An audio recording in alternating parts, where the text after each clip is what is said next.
Bonjour à toutes et bonjour à tous. Est-ce que Good morning. Please take seat. This session is about to start. Thank you. Thank you very much.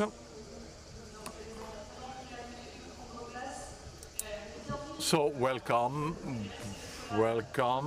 and thank you for being with us. Aliette Ovin is my name, from France Culture Radio Channel, How to Reconcile Ecology and Employment. This is a theme, there is no question mark, we're just dealing with sort of a burning issue, and possibly we'll look for possible answers. So the topic of the 25th Rencontre d'Aix, dealing with dealing with reality, dealing with the shock of reality. You know, we all face that, especially, for example, we all experiencing a heat wave. We realize that 40% of housing don't have any sun protections, and most large cities actually are not suited to this global warming.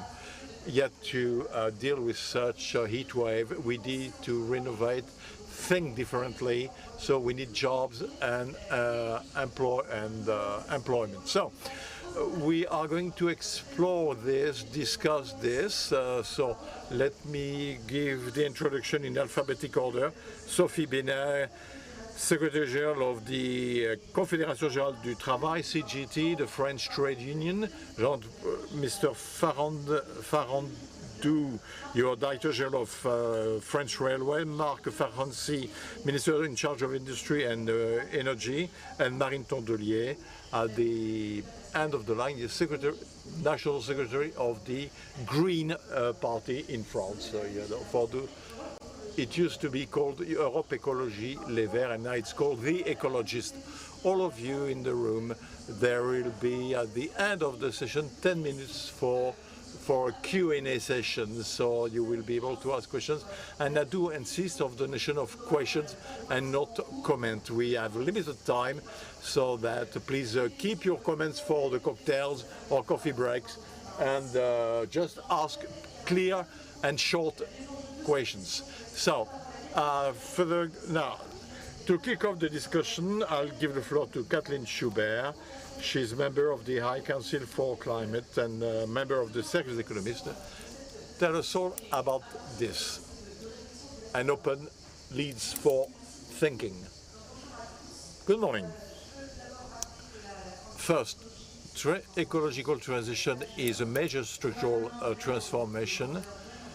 The same order of magnitude as the globalization of technical progress shocks or impacts. We didn't do well in that respect in France or in the world, because the fossil industry has shaped our industry very deeply. So it is a major change which will have impacts on jobs and employment, and my work is to tell you what the economic literature today says about it. It's purely an empirical issue. Well, why should we think that jobs from ecological transition will be in a larger number or a lesser number than jobs associated with fossil energy? So it's an empirical question. So the only thing within macroeconomic model that the simulation show that at the macroeconomic level there will be limited effect. Unlike what a lot of people think, this transition is not going to destroy a high number of jobs, neither lead to the creation of thousands of millions of jobs. We've heard a lot of the speeches from the industry about job destruction to oppose transition. From the green side, creation of a huge number of green jobs. In fact, the literature shows neither at the macroeconomic level. Macro. So what you have to bear in mind, though, that there will be changes, deep changes in domains. That is, some domains will indeed lose a lot of jobs, and other domains will gain jobs. This is what we have to pay attention to, because domains that will lose jobs, for example, anything to do with fossil energies, are domains that will, which will necessitate the new training, reconversion of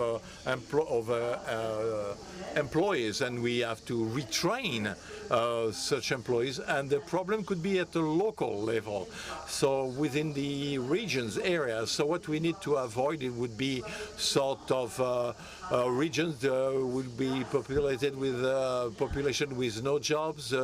Housing will be completely, lose all its values, and so on and so forth. Even within each domain, we can see there are differences, significant differences. Some companies are doing very well, which have a great electric power mix, highly electrical, therefore they will not feel the impact of transition policies, but within the same domain, some companies will be heavily impacted. So we have to do fine-tuning to do a scrutiny of this and see what's going to happen. So that's for the... So why should there be a massive destruction of jobs, even though we have to pay attention to these changes? Now, if we think that transition is going to, for those who think that there will be huge creations of green jobs, well, there is no guarantee. I mean, what the literature says is that we cannot define clearly what is a green job. What is a green job? Well, an accountant who works in an oil company, is he green? Is he not green? Well, we don't know. He's neutral, so it's not quite. It's not a clear-cut definition. So what economists do now, in a more modern approach, they look at the job proposals on the internet using big data, modern technique. They look at what the requests defines, which are the jobs that really need green talents. And someone who will install heat pumps, or clean chemistry in biology, chemical biology or biological chemistry. This is what is being done now. And they realize that, some interesting questions arise. The main one being, do we have the talents? Do we have the skills? Have we been able to train them? Will we be able to train them? That's the first question. Not always, unfortunately, so you clearly have to look at that. And second, are these good jobs? Are they better paid? Are they more skilled? Do they require higher competence? Well, again, in France, we don't see right now any bonus to green jobs. No significant incentives for employees to train or retrain. I'll stop now. Thank you. Well, with this scientific and literature observation, it will fuel questions. So now, Marine Tondelier, let's start with you. Catherine Schubert set the stage of the discussion. Is there an opposition between the green and the industry, that for some there would be an amazing opportunity created because new demand, new jobs, new employment, and industry which will have to change to transform itself because it will no longer be suited to the new environmental standards. So between threats and opportunities, where do you see this ecological transition will create new jobs, public and private jobs. It's an opportunity for companies which, but in all the discussions I've had since yesterday, it's one of the fear of the fear of the government that is pulling out, or sort of reducing the ecology. But in fact, business managers often understand the ecology better than politicians. China is already a major competitor there. If France does not go for ecology, it's going to be crushed. Almost half of the global investment in renewable energy takes place in China. China invested in electrical cars, while in France, the European Union, for example, and European Union is sort of softening the directive on companies CRCLD. China is imposing it to its companies. Well, I'm not promoting the the Chinese Communist Party, but they understood that this is for the good of the country.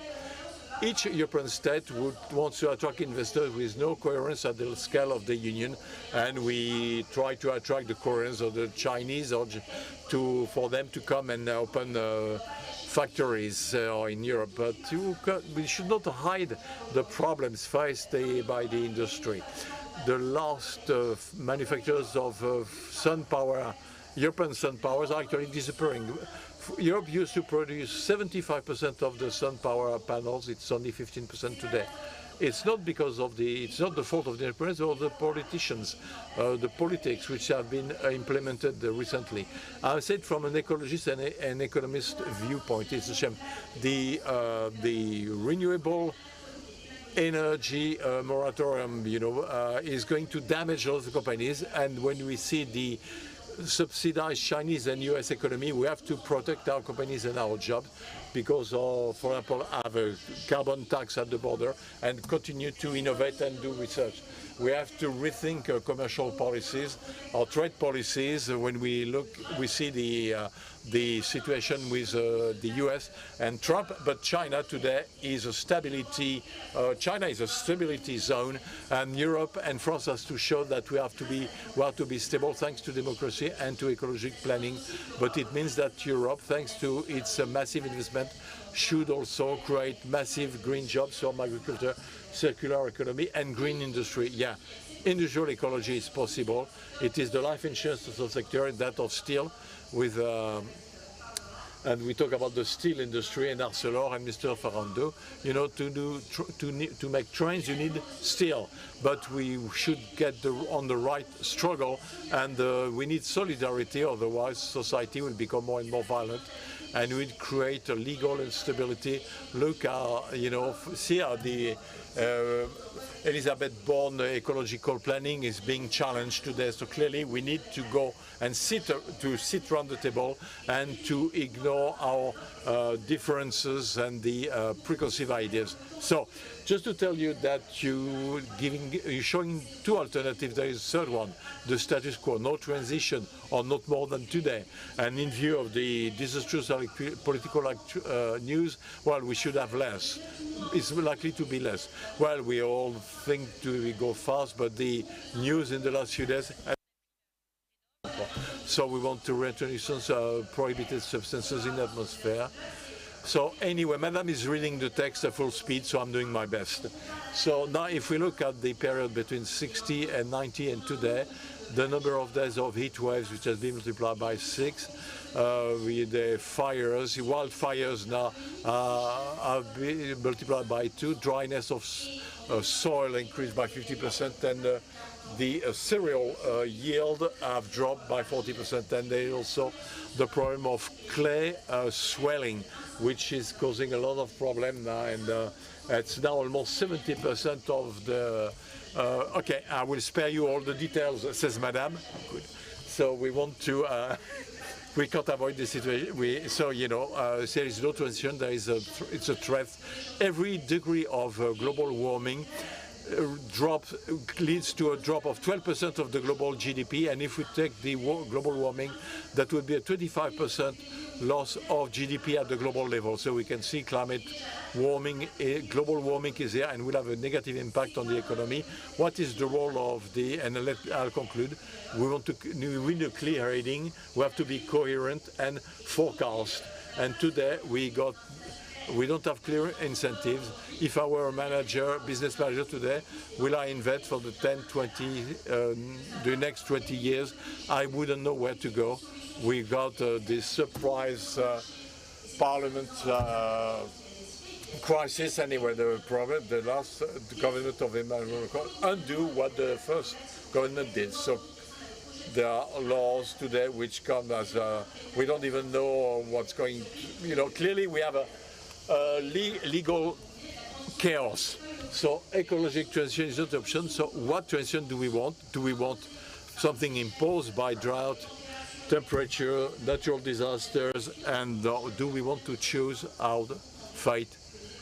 And the Green want to choose their fate.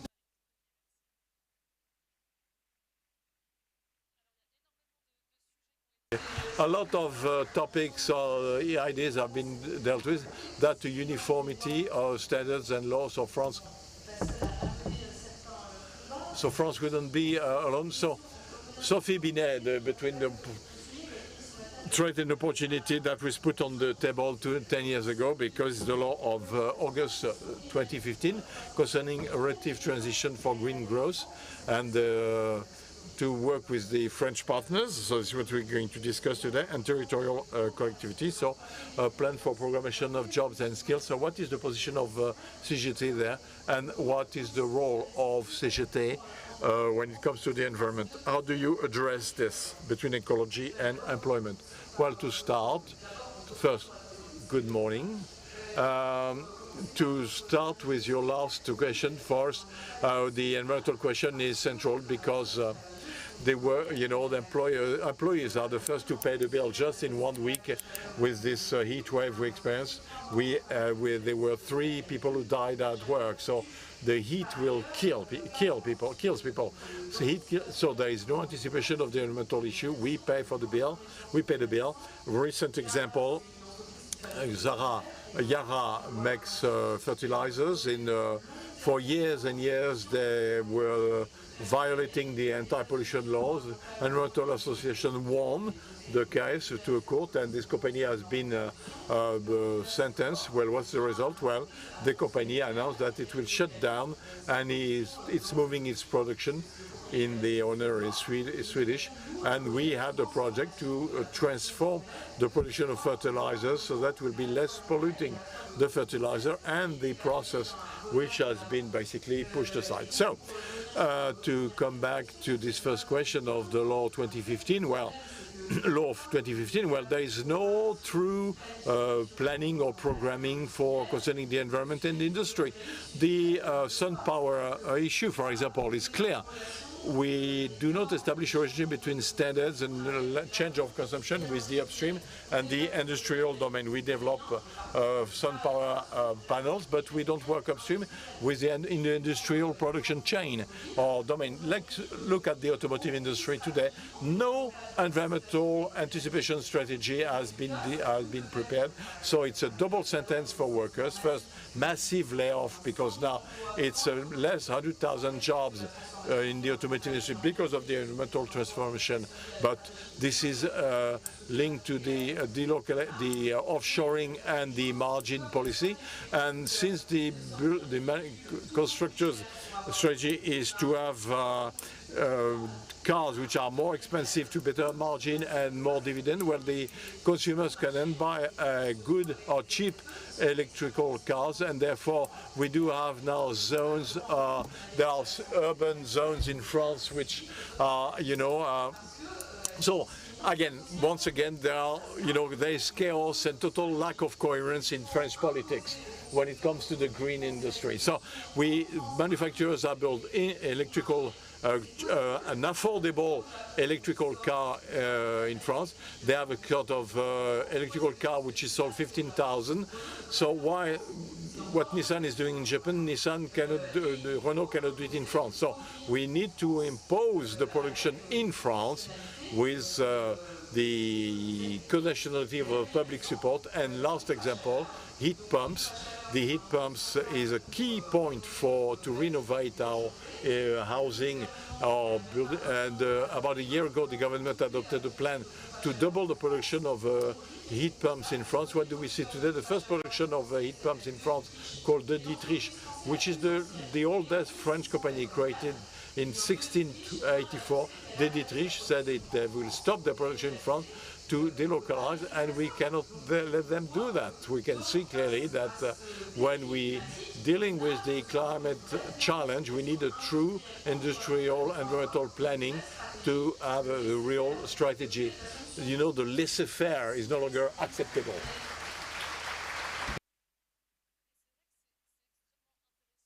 It's most interesting. We can see the contradiction, and the word planning that came in the two present talks, when in the heading a line, a capability of anticipation that companies do not necessarily have. Is this for you the role of the state, is to anticipate, to get this framework that goes beyond a form of market rationality? Good morning. Of course, this is the role of the state, and this is the end purpose of what was implemented the last few years, because green planning, was initiated by Elizabeth Born, but today we got need, because industries, want to have a pluriannual energy growth. And this has been somewhat delayed by the French Parliament. But this anticipation challenge is clearly essential. And I agree with Marine Tandé to say that ecological transition is not an option.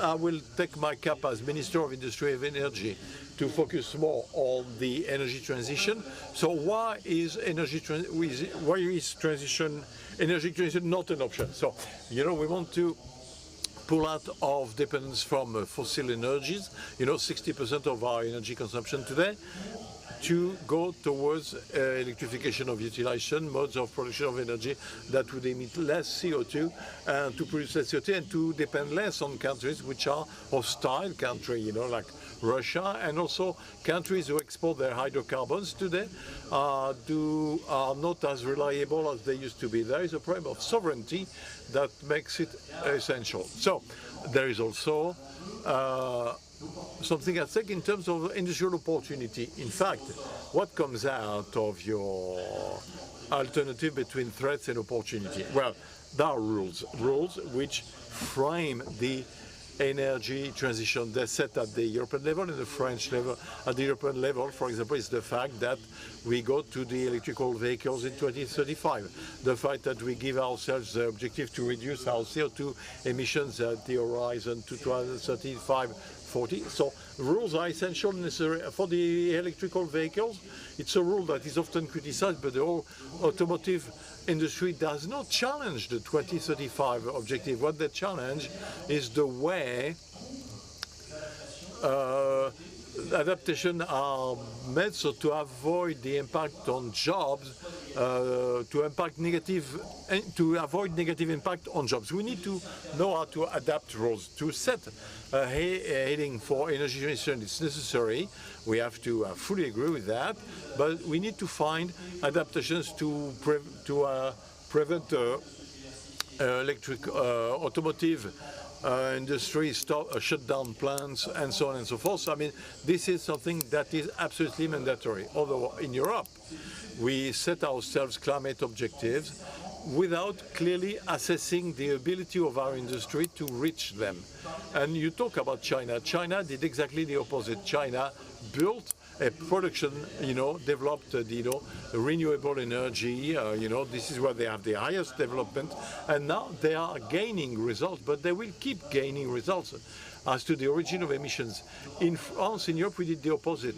So what we are advocate for in Europe, and what I advocate for as a minister, is to add to the emission reduction objectives.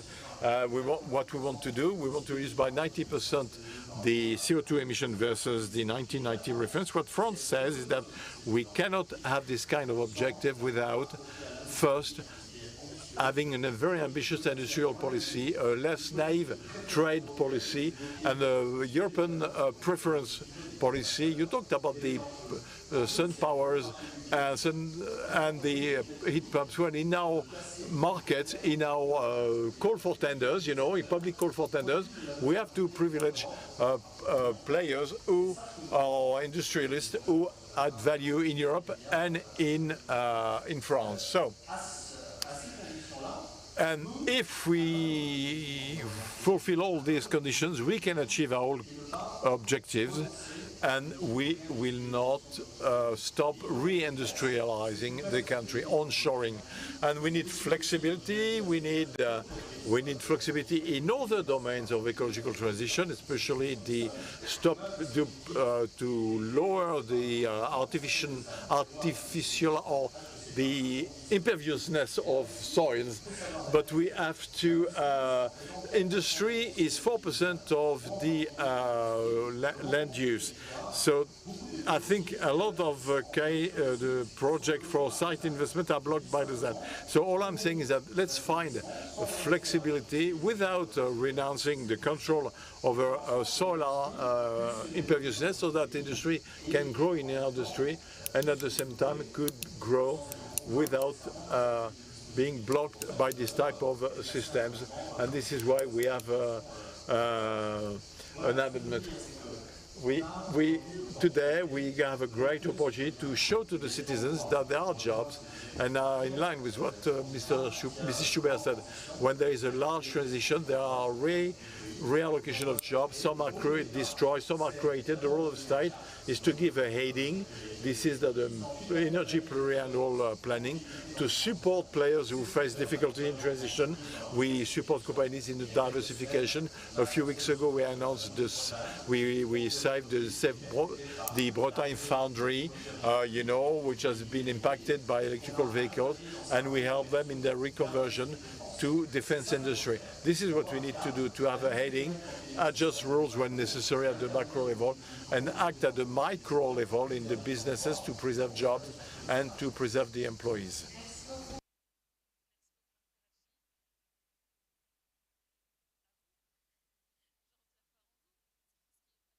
Jean-Pierre Parandou, what's good? We talked about the framework, standard support to businesses. You do represent industrialist champion. You're the first jobs recruiter. You created 1,700 jobs created. How do you deal with this imperative, and what's the impact on jobs as you manage them within the companies? To answer the question, can we combine ecology and jobs? Yeah, we do believe in that. So why do we believe in that? First, start with ecology. Ecological transition, it's one of the 5 strategic lines. So we do believe that this is good for the business today. So how does it take place? Well, the first action, well, it's the change the mode of operation. People should take the train more often than other transport. Well, I'm saying it, okay, you don't agree, it's a reality. So change of mode of transportation, TGV, you put your hand, but it's a reality, okay? Cars, the same. We don't have many electrical cars. Well, trucks today, pollute more than trains. It's a reality. So first action, you change the mode of transportation. We have to convince people, but take the train. Have a program. We need multiply by 2 if we can develop, railway transport in this country. There will be more the train drivers, maintenance staff, and so on and so forth. So our job is strongly, contributes to ecological transition. If we do our job properly, well, it's a first answer. So we don't stop there, of course. Circular economy, where we talked about that, we recycle the rails, the ballast. We do recycle the work clothing. So today, France produces linen, especially in Normandy, but it goes to Turkey too, and so we've decided that we're pushing this. We want our work clothes rather than be cotton, which customers we'll do them with French linen, which is that jobs for us that will not go somewhere else. Third, everything biodiversity. We didn't talk about biodiversity. We're the only ones. We didn't have to, but I didn't make the decision, so I'm okay. When I joined in 2017, 2019, we stopped using glyphosate. It does cost us a lot of money. Glyphosate was, great, bloody efficient. The Roundup.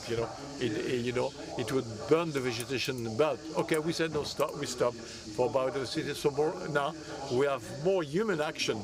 We got people now who do, weed cleaning, and the gardeners of the railways. Those are new jobs. We created jobs there. And CNS renewable. We decided to produce energy. Well, the fact that we will equip, sun power, that's a true topic. So we decided to go and produce electricity.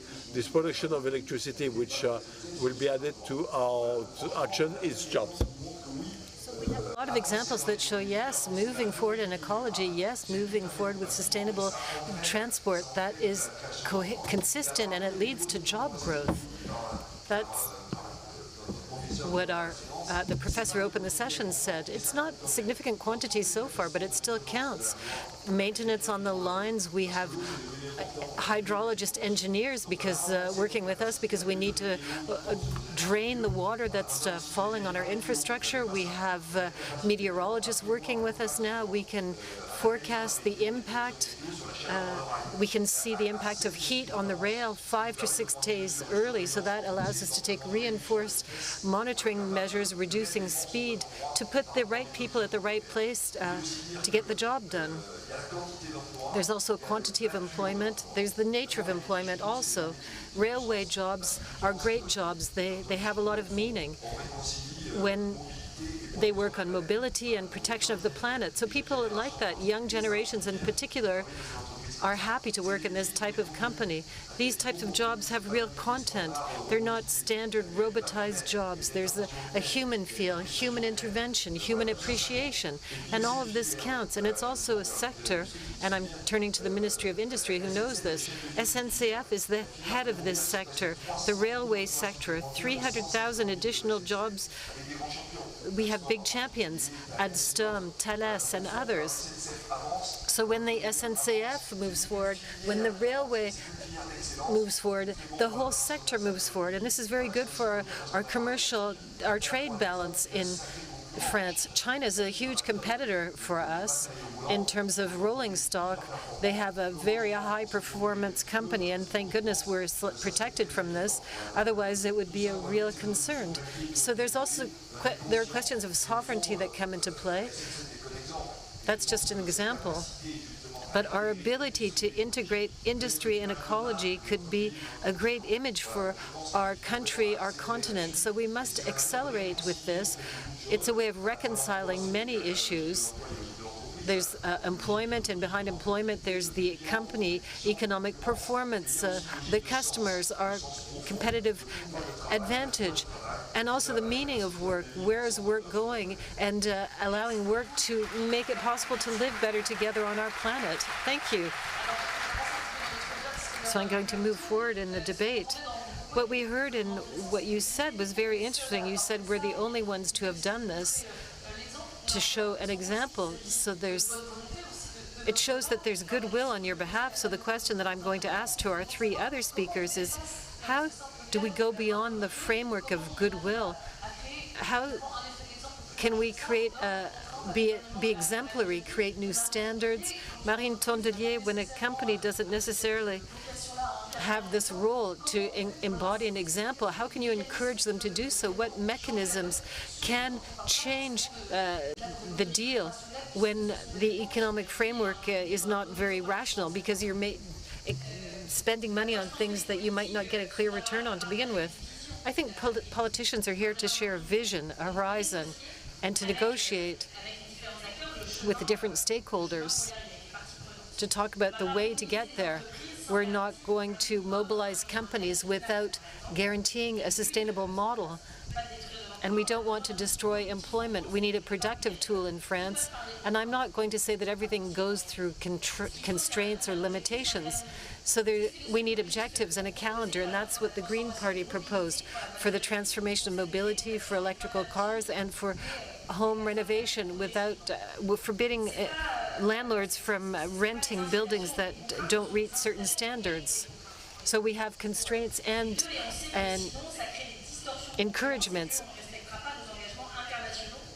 And we know that if we don't respect all this, we won't reach our international commitments.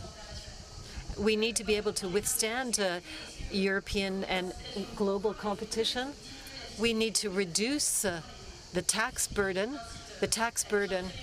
that encourages very negative things for the climate. And we need to encourage and develop a green taxation which encourages low emissions. When the rules are clear, everyone can play the game more easily. We cannot put communication above acts. I heard you talk about flexibility. You're being extremely flexible, overly so in your new government measures. And what Mr. Farandu said, 100 billion for the trains, that will solve all of our mobility problems, but we're not seeing the money. When Emmanuel Macron says 40,000 schools will be insulated in the next 10 years, he announces this. So I'm in the construction industry, and I think, okay, we're going to have jobs. This year, halfway through the year, 65 schools were renovated. We're announcing 40,000 in 10 years, and in 6 months, we've had 65. At this pace, it'll take 3 centuries to do this job. So I think that politicians today are more worried about making announcements, about showing off, rather than following up their announcements. And this is not the way of managing an industry. Would you like to respond to this, Mark? There's also the case of ArcelorMittal. Are you going to put some money on the table, and for what result? If you're not using strict constraints. I agree that the state is not only there to set a heading, but they have to act. We can act through constraints. The constraints, if they're not accompanied with the necessary loosening over time, at a given time they will be dealing with people rejecting it. We see this in our parliament.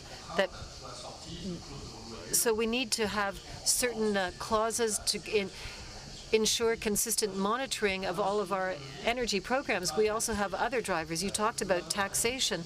The government is acting on these topics. I have fought that in the finance law for 2025 there be tax measures that encourage companies with tax penalties to electrify their professional fleets.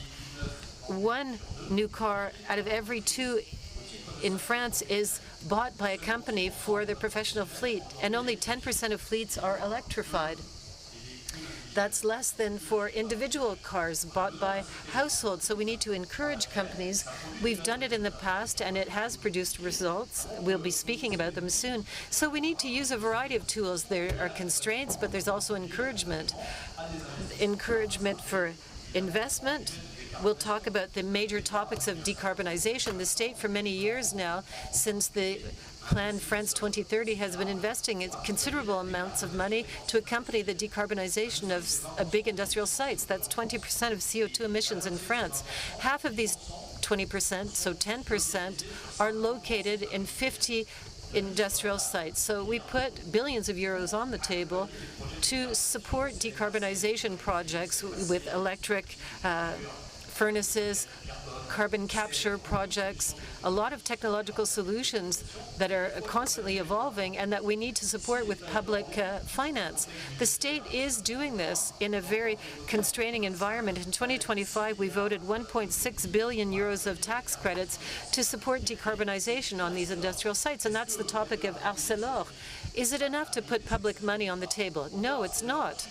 Arcelor suspended its investment project, its big project, 1.8 billion, where the state committed 850 million, to announce a less ambitious project of 1.2 billion, where the state will contribute nevertheless, because there are other conditions for transition and decarbonization to occur. And I'll come back to what I said earlier. The European challenges are essential. Arcelor, like all metallurgy companies, is dealing with the global steel market that's in great difficulty with Chinese steel that's massively subsidized and overproducing, with plants producing only 60 to 70% of capacity. So it's difficult to make investments in these conditions. We have to provide financial support, but we also have to be more astute on a trade level. And in a few days, the European Commission, at the request of France, will come up with import quotas on Chinese steel, and I hope that they'll make announcements on the carbon at the border taxation scheme to make it more effective. These are the necessary conditions to continue on this road to decarbonization. by preserving jobs in France and in Europe, because these jobs in the metallurgy industry are necessary. Our sovereignty depends on it, and our goal, as opposed to what happened in Germany, where ThyssenKrupp sites closed, we want these metallurgy sites to stay open in France, so we need to use a lot of drivers and not just constraints. Thank you very much. Sophie Binet, let's talk about ArcelorMittal. It's an interesting case. There was public funding put on the table. Things were pushed back. Arcelor also had some labor issues. If we look at the cause and effect, how can we constrain while encouraging? I invite the government, the ministers, to stop being naive. Mittal, we're familiar with it. Mittal has been telling lies for years. 20 years ago, they bought Arcelor, promising that they would never close a site and they would never fire anyone. And we know the results. They've closed half of the sites. And I hear that the state is going to sign another check to Mittal for their investments. But what are their investments? It's half of the initial plan, which means that 1 out of every 2 furnaces will be closed in Dunkirk. And these investments involve the redistribution of investments that have been planned for other French sites. So yes, we need other measures in order to protect European steel. And for this, the European Commission will announce them and will meet all of the demands of Mittal. But we need to take the control over the European steel sector. Europe was built on the European community of coal and steel because it's a central question for us. And what we know, and that's why the CGT has been talking about this for months, Mittal is organizing and preparing a plan to leave Europe and to relocate its production capacities to India and Brazil. They're not doing it right now because they haven't yet decarbonized their production in India and Brazil. They're doing this in 2030. If we allow them to do that, that's what they're organizing, and that's why they're making minimum investments in Europe. And I'm shocked to hear that the government is going to give them another check while Arcelor is firing 600 people in 25 after having fired 200 in 2024. So the CGT is saying, okay, we've got to put a stop to this. We have to nationalize ArcelorMittal. It won't cost more than the assistance that we're providing them with. We can turn this these subsidies into a stake in the company. And at the European level, we have to work on this. We built Airbus. Why can't we build a European steel giant? Let's stop just giving them subsidies and let's take stakes in these companies to have a strategic interest in them. So you said the topic here is affronting the shock of reality. We have to stop at just saying the same thing over and over. So we've been working with to get rid of the fines from the European Union on automakers before 2035. But in exchange, what are we getting? Automakers are continuing to fire people and to close sites. So we learned a few weeks ago that Amphi, the subsidiary of Renault, working on electric vehicles and that makes electric engines in Clion, and they promised that all of the electric motors for Clio would come out of this site. But we've learned that Renault is organizing the production of part of these motors in China. This is the case for the R5, which was the great pride of the French nation, that finally the R5 would be entirely built in France. So thanks to the employees fighting, we've been able to save some companies like the foundry in Brittany, yes, with the support of the state, but it's not thanks to Renault, because we have to reconvert a part of the plant while the state owns 15% of the capital in Renault and could impose another strategy. So yes, we need constraints because otherwise we will not succeed. Thank you. So we're running out of time. If you have questions, it's the moment. I see hands are being raised.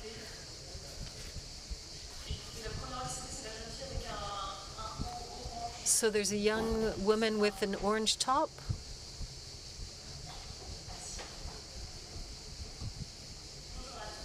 Hello, everyone. I'm an entrepreneur in responsible digital industry. We talk a lot about going away from fossil fuels to more electrical energy for cars with greater use of batteries. And we know that this is a very extractive economy that's disastrous for human and ecological reasons for the planet. And in my opinion, does not necessarily create sustainable and non-delocalizable employment in France. So my question is, how do we reconcile real ecology for the entire planet and jobs, sustainable jobs in our regions by moving to a more regenerative economy? So we didn't really talk about this question of territory. It's very important. The territories are strongly marked by certain industries and by a historical industrial presence. Would anyone like to talk about this? That's a real question for the environment, but also for reasons of sovereignty. Because if we think at the French scale, we don't have significant extraction capacity, not at the level of other countries, even if we have some resources. And as the Ministry of Industry a few months ago, I launched a mine inventory on our country to assess our potential in terms of rare earth metal extraction. But it's true what you said, we need to recycle and we need to structure our recycling field. We have an industrial base for recycling. We need to create this. It's not simple.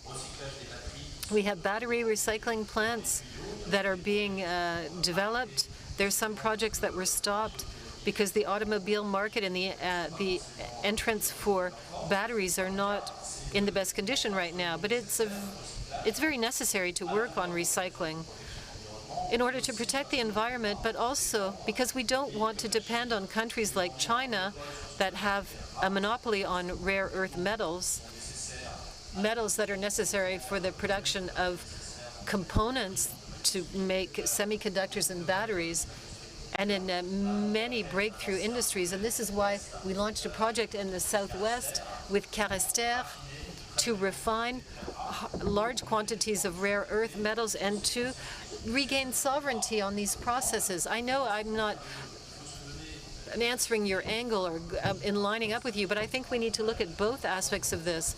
We need to look at refining and we need to look at recycling.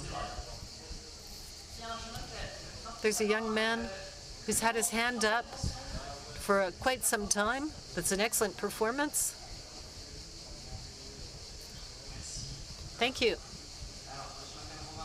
My name is Robin Lardot. I'm a student, an aspiring journalist, and member of the youth jury this year. Yesterday, there were a lot of newspapers that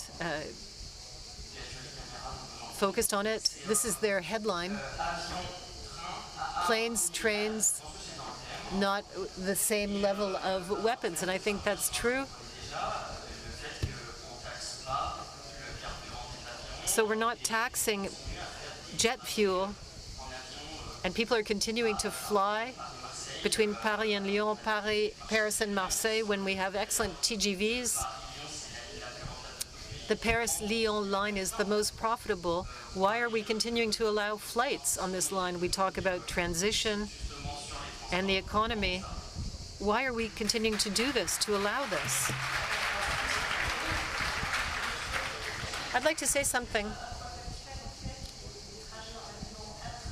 Intra-European flights are subject to the emissions negotiations. It's the ones outside of Europe that are not taxed. The intra-European flights are taxed. I don't decide on tax policy in France, so I can't go into this. I think that a modal approach does not require opposing the train and the plane. You can't take a train to go to New Delhi, but you could take the train to Aix-en-Provence. I agree.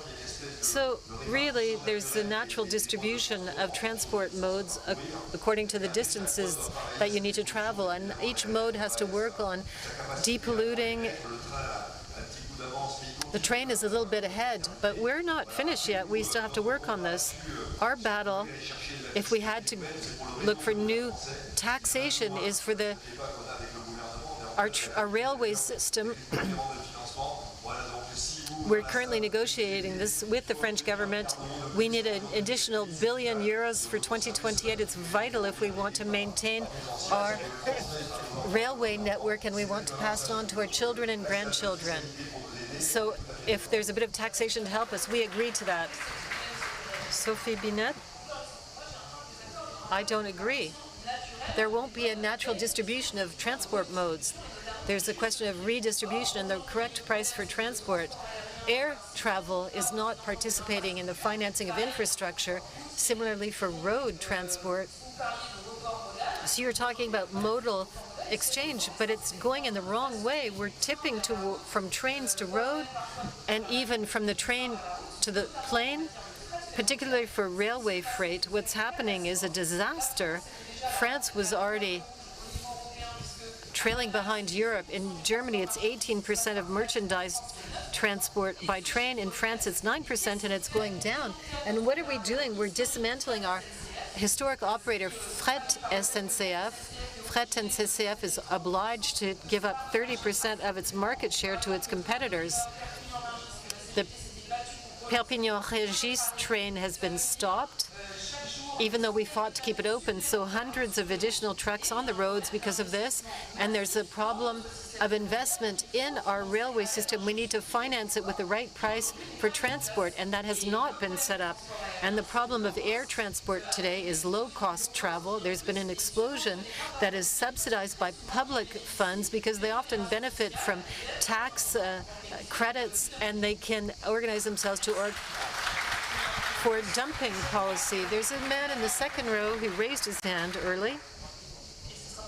And I think that's the last question we can take. So we're focused on renewable energies and digital. How, in the sector of infrastructure, which has a very long-term horizon that we cannot challenge every year, compared to other countries that control all of their fields, they have a very long-term vision, 10 years and more, that is never challenged, not challenged every 3 years or every 3 months or every year. So how can we have a national movement for energy transition and these transport questions?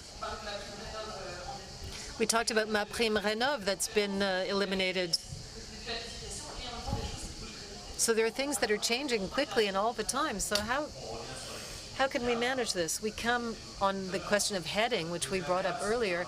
Setting a heading means defining rules that are as the least constraining as possible and the most encouraging possible.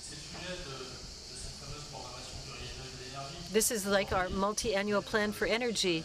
In energy transition, in the field of energy, renewable energies and nuclear energy, geothermal energy and electricity, there are a lot of stakeholders that have investment projects that have been suspended. Suspended because the heading is not clear today. It's not on the table. We have a multi-annual plan that goes back to 2020, and we're still planning on closing 14 nuclear reactors. We need to update this plan. We have a multi-annual scheduling that does not give the place that is required to renewable energies. We need to update this according to needs. There's a question of political stability, and this explains the zigzags on this path. I say, on behalf of the government, that we want a multi-annual planning to give a real clear heading to all the companies working in energy for the 5 or maybe 10 coming years. But of course, the spirit of responsibility must be present. We want to publish this law in the coming weeks and months, and we all have to behave in a responsible way in the political field. So we talked a lot about big industrial champions, big companies, but there are also SMEs. So that's caused a lot of removing this energy recovery subsidy has been problematic for small companies. You say there's political instability, but we have the president of our republic who's 12 years, and he's contradicting himself constantly. You start with Make the Planet Great Again, and we're finishing with French Trumpism. And I have a problem with clarity, with understanding. I don't know where these people are heading. We are having a heat wave right now, and in 2 days, everyone's green again. Gérald Darmanin talked about the ecology on Twitter. I don't understand anything anymore, and I'm worried it's not clear. On My Prime Rénov', I'm tired in this country that some people are credible and some are not credible. When we go to Bercy, we've seen a decrease in the Green Fund, the third drop in My Prime Rénov'. We need to insulate homes. It seems obvious. But we're told, the Green Party, you haven't understood. We've got figures in Bercy, you don't understand. There won't be an impact for the French people because My Prime Rénov' has such underused funds. We'll drop the budget, but it won't have an impact on the French people. They look at that and they tell us that. 6 months later, they're suspending it, this reconversion bonus. So we can't work this way.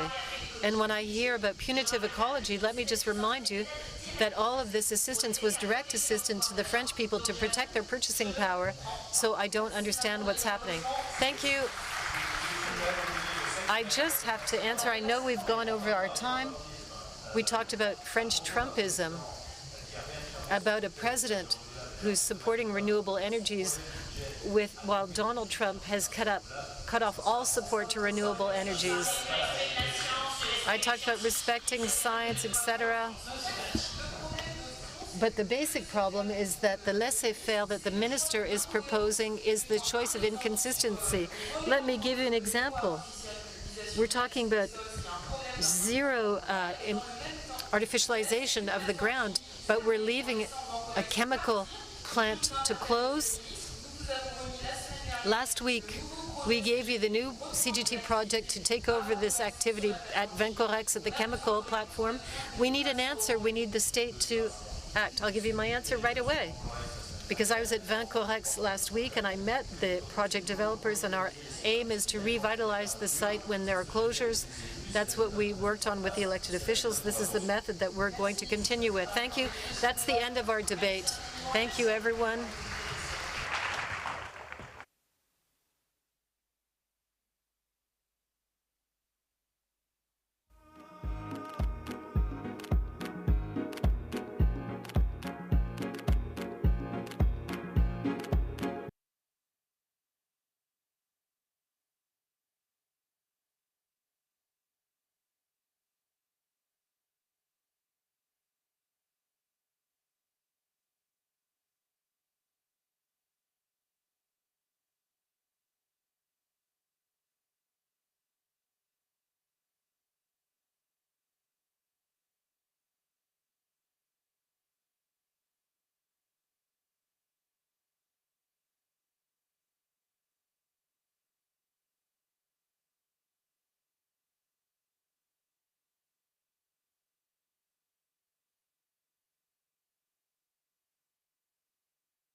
Si vous voulez bien vous asseoir, s'il vous plaît. Please take a seat.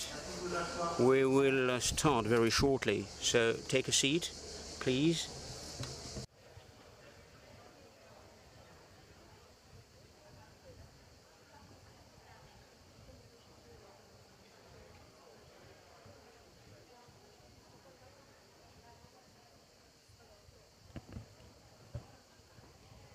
On peut commencer. So let us start. Hello everyone.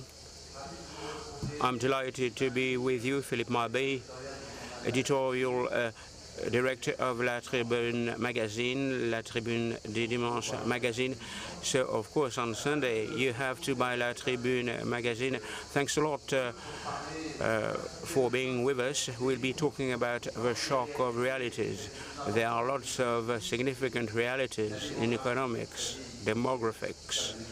At the Cercle des Economistes, we talk a lot about demographics. So economics could boil down to demographics, and the economic history boils down to the history of demographics. So we'll be talking about youth, the shock of youth in the north. Young people can think about their future. Will there be enough young people at a time when the demographic rate is decreasing? Are we going to live in a world characterized by lots of senior people in the south, lots of young people in the countries of the south, especially in Africa? And hope for the future, hope for development. But young people should be offered a future with some challenges, climate and employment. So we have an exceptional panel of experts with us. I will introduce them very shortly. I will be starting with Nouja Chikroni, Polity Center for the New South. She will be talking about Morocco. Morocco will be hosting the next Football World Cup. Sports integration. Didier Kio, the CEO of Cities Media. Didier Kio knows very well football. He has been an entrepreneur in many sectors, and he will be able to share his experience. Daniele Alakidja, president of the Soli Group, maybe she would be talking in English. Welcome, Daniele. Thanks a lot for being with us. Then we have Mamadou Touré, the Minister for Youth Promotion, Professional Integration and Civic Service of Côte d'Ivoire. He will be touching upon African youth and the hopes that go with it. And we have Florence Bréloin, working for the International Organization of Francophonie, OIF. So we will be listening to Patrice Geoffroy, our economist. He will define the framework for this debate. Then I will go around the table. You will be able to express yourself following the order that I've just described. And then it will be a bit messy because we have some young people. So you younger people, you can express your views, and there will be a roving mic. When you talk about youth-related policies, it's important to give the floor to young people. Patrice, over to you. Thanks a lot, Philippe. Good morning to all of you.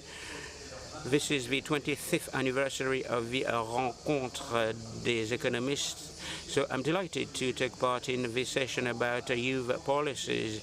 And there are different events that are being organized. You have some agora dedicated to youth, and tomorrow morning there will be an agora that will be devoted to health. So we are invited to look at the different realities. Instead of talking about micro-business education, I will give you an appraisal of the different types of realities for the young people, and I will be focusing on three angles. Of course, it's important to get dedicated policies, but we shouldn't bequeath a complex world to the young generations. There are three types of debts that are not under control, and we need to pay heed to these. First, climate debt. So I will be fast. We are in Aix-en-Provence, 40 degrees this afternoon. And there's a concern, 1.5 degree more versus the pre-industrial era, and beyond a world of 2 degrees. We are in uncharted territories. The world won't be less complex, but more chaotic. Out of control. I'm not going to elaborate on that. What is important is not to bequeath to young people a world that can't be controlled in terms of climate. Debt, public debt. This is another type of debt. When you look at the data of the past 20 years, global public debt is nudging 100% of GDP. It has increased twofold in the countries of the North, and this is a source of concern in France, in Italy, and in Europe. But it's also true throughout the world. And of course, this is a source of concern. Today, in 2025, more than 3 billion inhabitants working in some countries where the debt service payments are higher than the budgets devoted to education and health.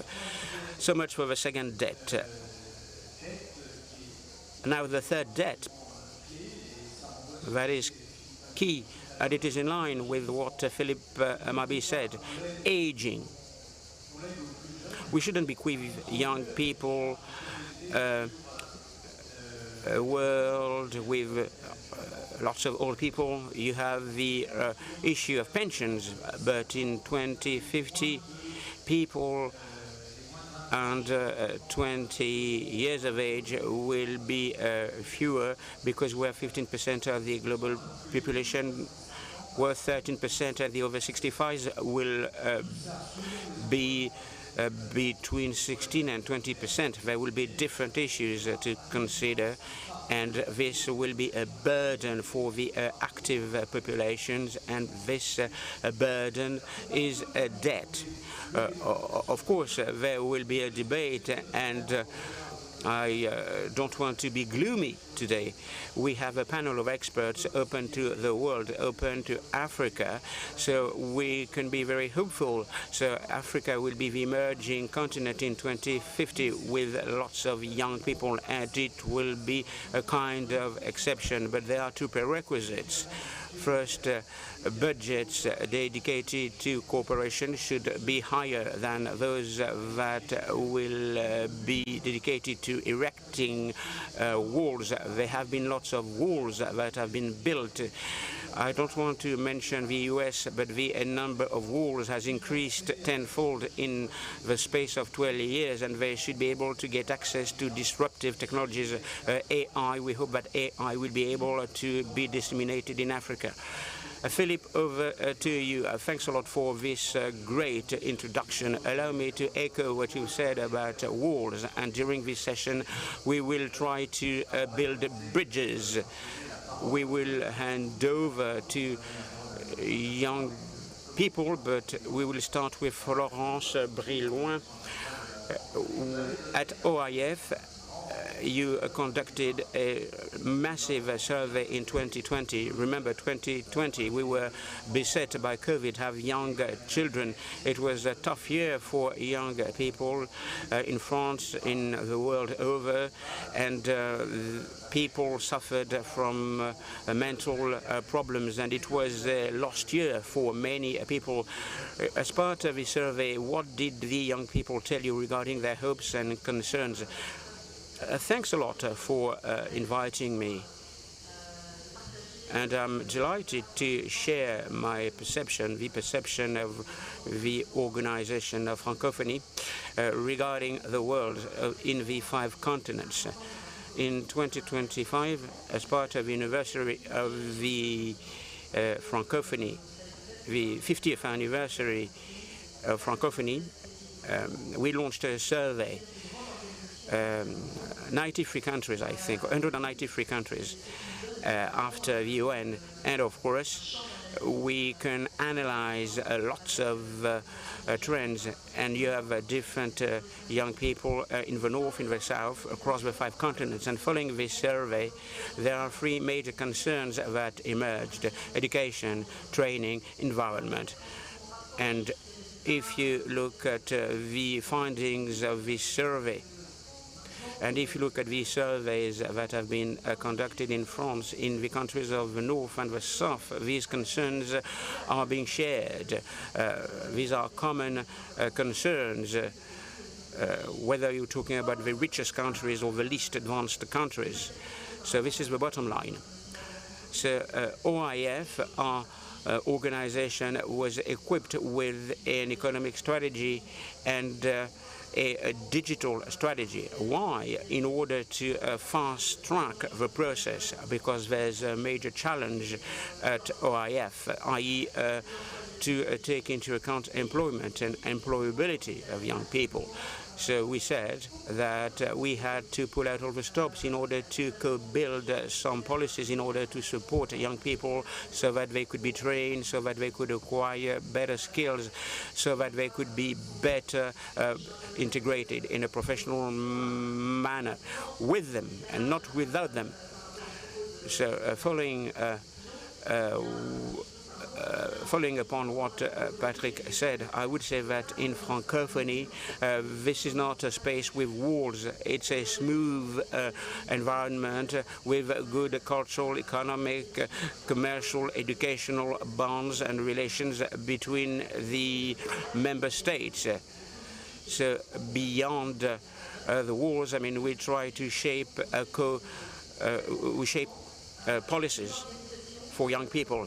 An organization such as OIF can launch concrete and tangible policies with concrete findings. So we consulted young people many times. You mentioned the survey, but in 2022, following the survey, an international network was shaped.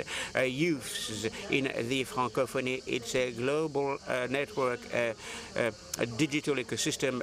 Young people can get some training, they can get some support for entrepreneurship, tutoring projects, and the objective is to help them as part of their professional trajectory. During the last summit of Francophonie in Paris last October, we invited young people and they were with the head of states in one afternoon, and they were able to exchange their views with the heads of state. So they were very close to the heads of state at the same table.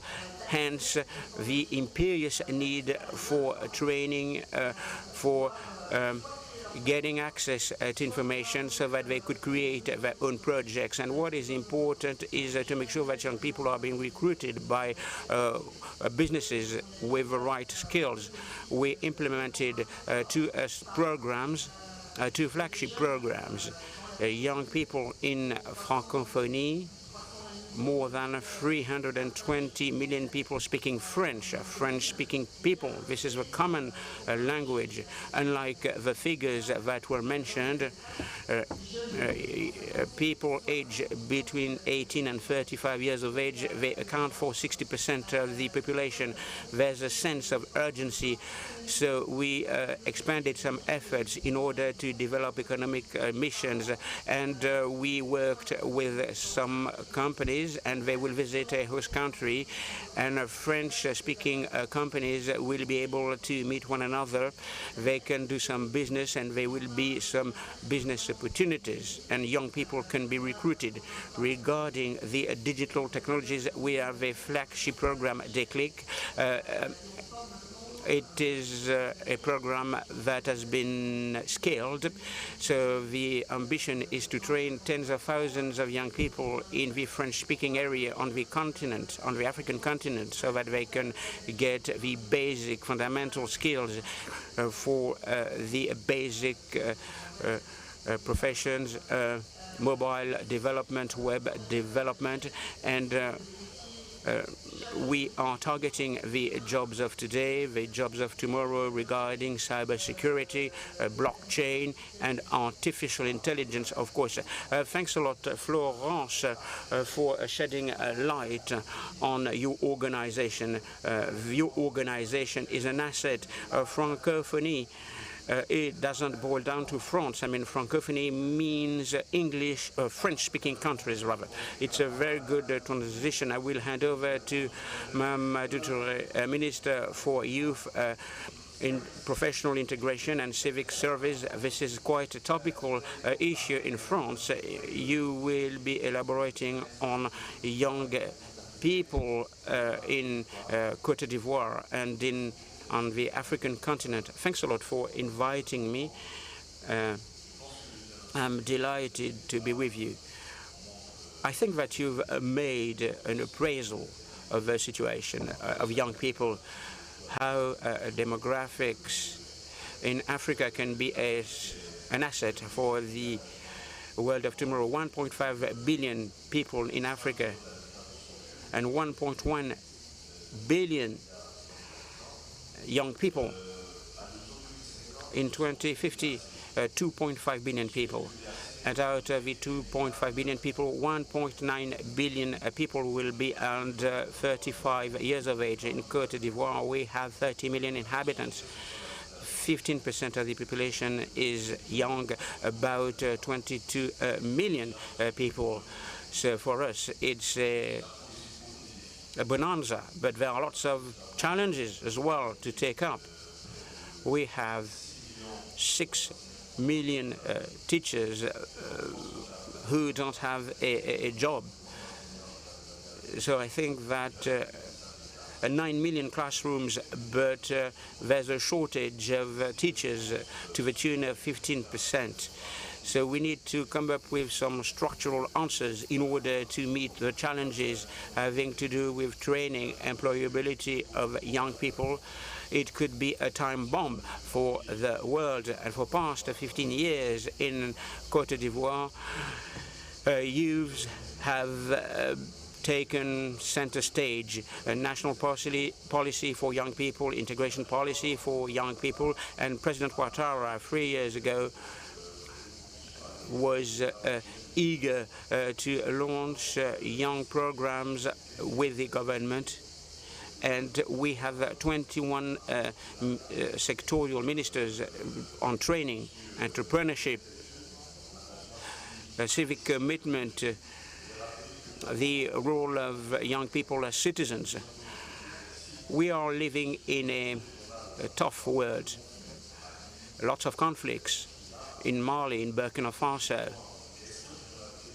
And young people are very vulnerable, and the terrorist movements have exploited young people. So we managed to get an impact on 2.5 million people, and the initial objective was 1.5 million. So young people are a priority. So young people were taken on board. Most of the time, policies have to focus on young people. With those public policies, we decided to take on board young people. In this room, we have the president of the Regional Council of Côte d'Ivoire, and with 300 organizations, they got together and they focused on some themes. They worked out their vision and their tangible proposals. And then we've made an appraisal with the government, and that's why today we can disseminate this strategy geared towards young people with AI now. We consider that this is an opportunity. You talked about constraints connected with debt, the dearth of resources as part of the development partnerships. We want to get enough wherewithal to build the classrooms, not enough resources to recruit teachers. So AI and the new training technologies constitute an opportunity in order to take up the challenge of facilities for African countries. Thanks a lot, Minister. You've opened up many avenues. Now, Daniele Lalakia, I think you come from the Soli group, maybe in English. Et nous expliquer ce que vous faites pour les jeunes. What do you do for young people? Absolutely. And you're all going to have to forgive me for speaking in English, but I think it might be a bit kinder than stumbling through my secondary school French for the next couple of minutes. And so to speak a little bit about the Soli Group and what I do, I founded the organization back in 2022, just coming out of the COVID pandemic. And what we are is a narrative and advocacy-based hub for the Global South, specifically for the youth of the Global South. And I find the easiest way to explain that work to people is that what we do is we use storytelling to highlight the human effect of climate change, of crisis, of social and political unrest, and to remind people that while statistics are incredibly important, and while data is incredibly important, there is still a human effect to these crises that we have going on around the world today. Now, to speak from a personal level to this, even to the title of our session, you know, how should youth-focused policies be designed? I would have one slight suggestion to that, which is to say, I don't think they should be youth-focused. And the minister's made an excellent point there when he said that youth take the center stage. And we have to begin to truly center youth at the heart of everything we do. Because when we almost separate out the youth in our policy design, in the work that we do, when we say that here is a youth delegation, here is a youth delegate to sit upon the panel, I say this being the youth delegate that is sitting upon this panel, there is something that happens, and that is that the youth voice becomes secondary. And it's viewed as you are here to learn. It's viewed as you are here to gain from the experience of others around you. And that is incredibly important, and it's incredibly valuable, and it's not to denigrate that in any way, but we have to start to allow young people to be the drivers of their own future. It's quite often I hear, you know, what we give the youth, what the youth will inherit, what we are going to bequeath to the youth in the future. And for me personally, we have to move away from that language. It's not about giving the youth a future. It's about standing aside at a certain point and letting them create their own. Because the reality is young people are not the future. They are right now. And when we talk about youth, first of all, it's always very funny because the definition varies from region to region, from country to country. There are places where I am not at all considered a youth, and they look at me and I'm called an auntie. And there are places where I am considered so young that my opinion is almost dismissed and, like I said, considered secondary. But the reality is the youth are so fast moving that they speak a different language, and they speak a language of urgency, which is desperately, desperately needed in today's context. When we design youth-focused policies, you know, it's often by the time that they are designed, they are brought through focus groups, they are then implemented. The young people that they were designed for are no longer young, and they are now in their 40s and their 50s, and they have become leaders in their own right. And the next generation that has come up behind them has vastly different needs and requirements. I speak a completely different language in my 20s than my cousins and my younger siblings, and so in their teen years, you know, and they will speak a vastly different language to the younger generation beneath them coming up. With the digital landscapes that we are now completely integrated into, where, you know, it feels like everywhere you look, AI is inescapable. Whether it's you get on Google and you type in, and all of a sudden you have a Gemini survey summary in front of you that you did not ask for. Whether it is, you know, you are in WhatsApp and it is creating transcript notes of your call and your messages and asking, what can I do for you? It's young people that design these systems, and therefore it's young people that are going to be able to save them in the future. Now, to go back to my work with the Soli Group to wrap up and talk about that storytelling component, when we tell the stories of young people, when we center the stories of young people, we give them an agency and we give them a power to, like I said, go ahead and create that better future that they know is possible. Because the reality is, it is their future. And it's my future as well. And it's my generation that are looking down the barrel of, do we have children? Do we not have children? Is it the responsible thing to do to relocate to what may be considered a climate danger zone? I am Nigerian by heritage, but I grew up in the Fiji Islands. And I had a conversation very recently where someone said to me, Danielle, you live in London. Why did you move? Why would you ever move? And I said, that's a very good point. Why did I move to London? I said, when I have Fiji available to me. But the reality is that the Pacific is sinking. And the Pacific is day by day falling into the sea. And that is a case of millions of people, millions of young people who, to be perfectly honest with you, are not looking at a future of 2050 or 2075. They're looking at a future of the next hurricane season. They're looking at a future of the next flood season in 2026, where are they going to survive? Is their home still going to be there? Is their island still going to be there in 5 to 10 years' time? So if there's one call to action that I could make, and I'm delighted to hear that we have young people in the room, it is that you should absolutely grab that microphone and raise your voice, because it's the only way we are going to build that better future for ourselves. Thank you very much. Merci d'avoir partagé avec nous cette expérience. Thank you for sharing that experience. It's highly enriching.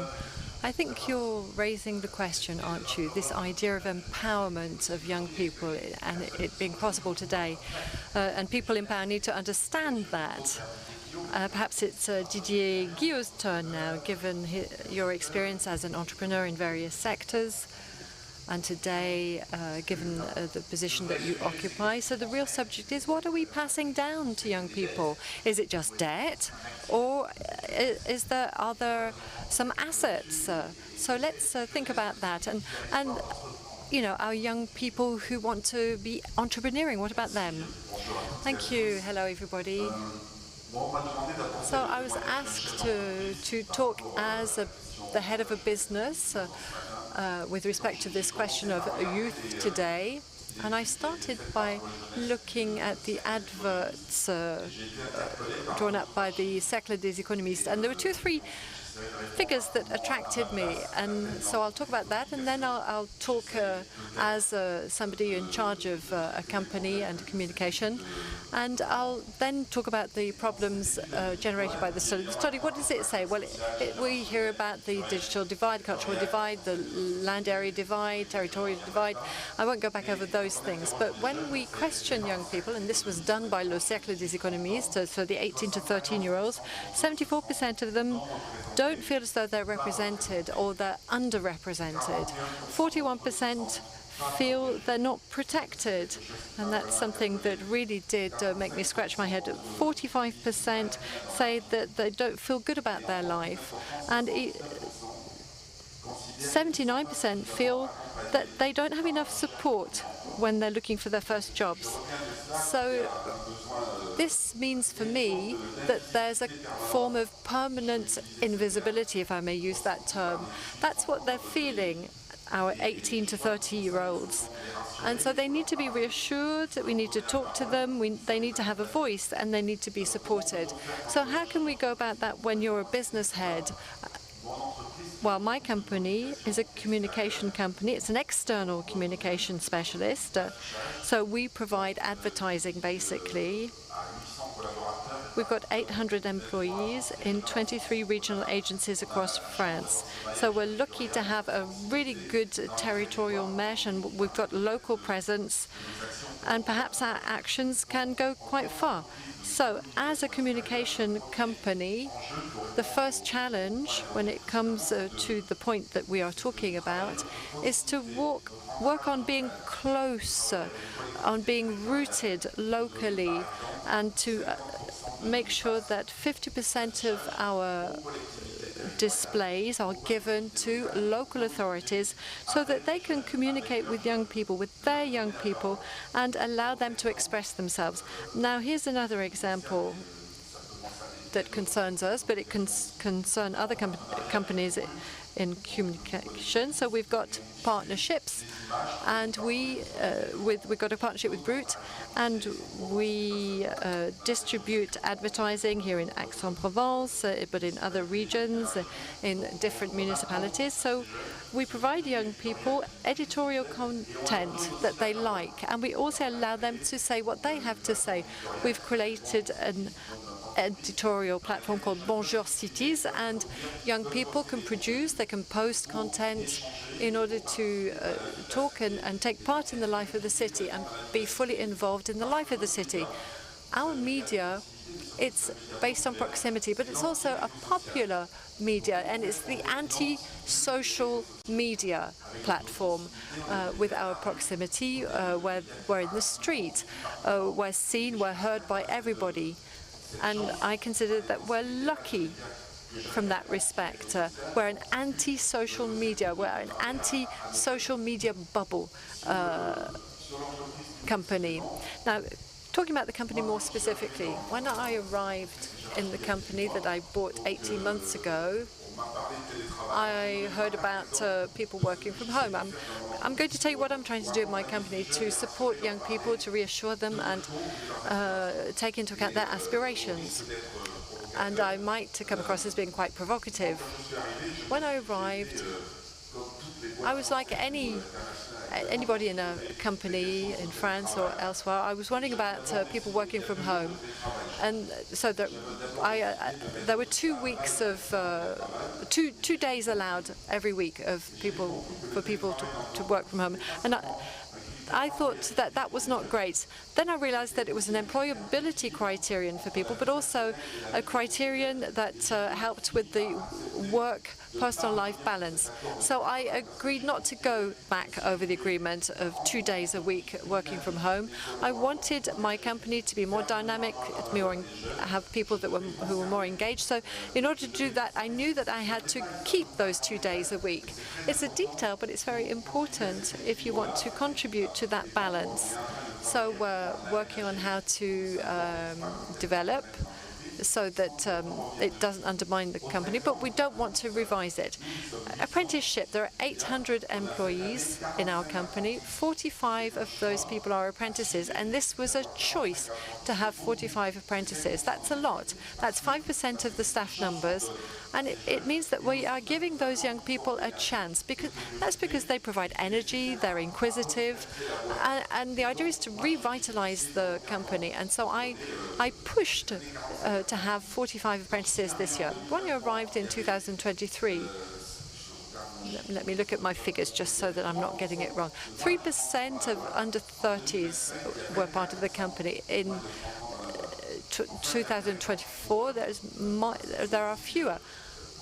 So we've got to prepare for the future, and we've got to work with the Grandes Écoles. We launched a partnership with the media chair of ESSEC, another école, a school.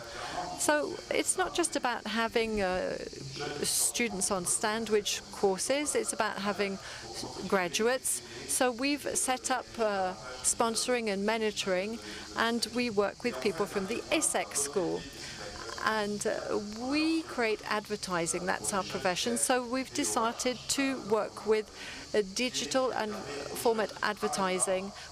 We want to work with freelancers, young freelancers who don't work in existing advertising agencies. We want to reward them and promote their talent by promoting their content. So these are just some very practical examples of what we're doing.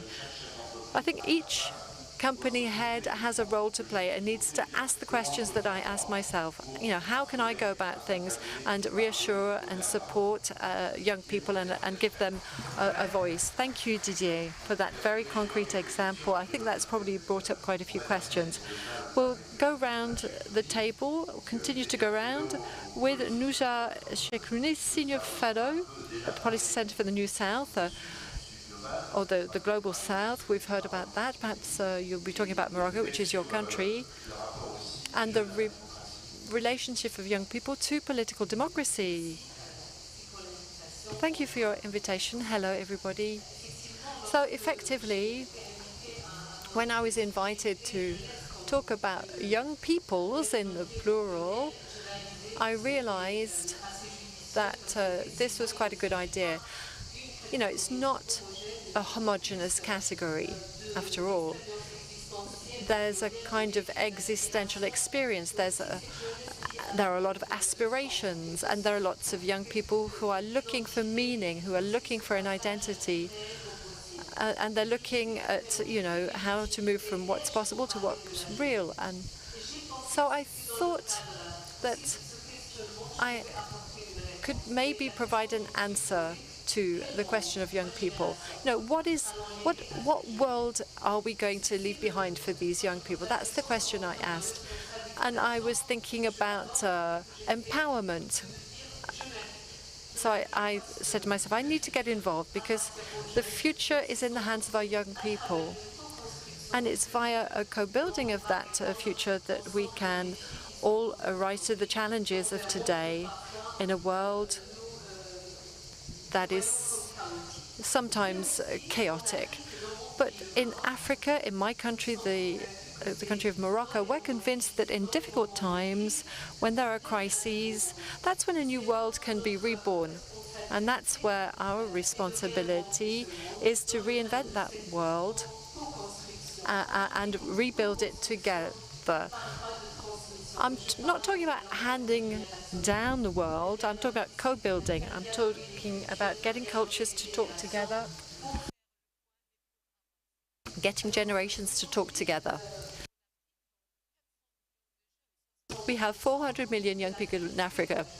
60% of Africa are young people. That's an enormous amount of potential, but there are enormous challenges too. Now, commitment or citizens' engagement seems to be very important. We know that many young people are not very attracted to political structures. They're no longer very attractive, these politically attractive. And that's why policymakers, decision makers need to do something. Young people are reinventing, you know, activism.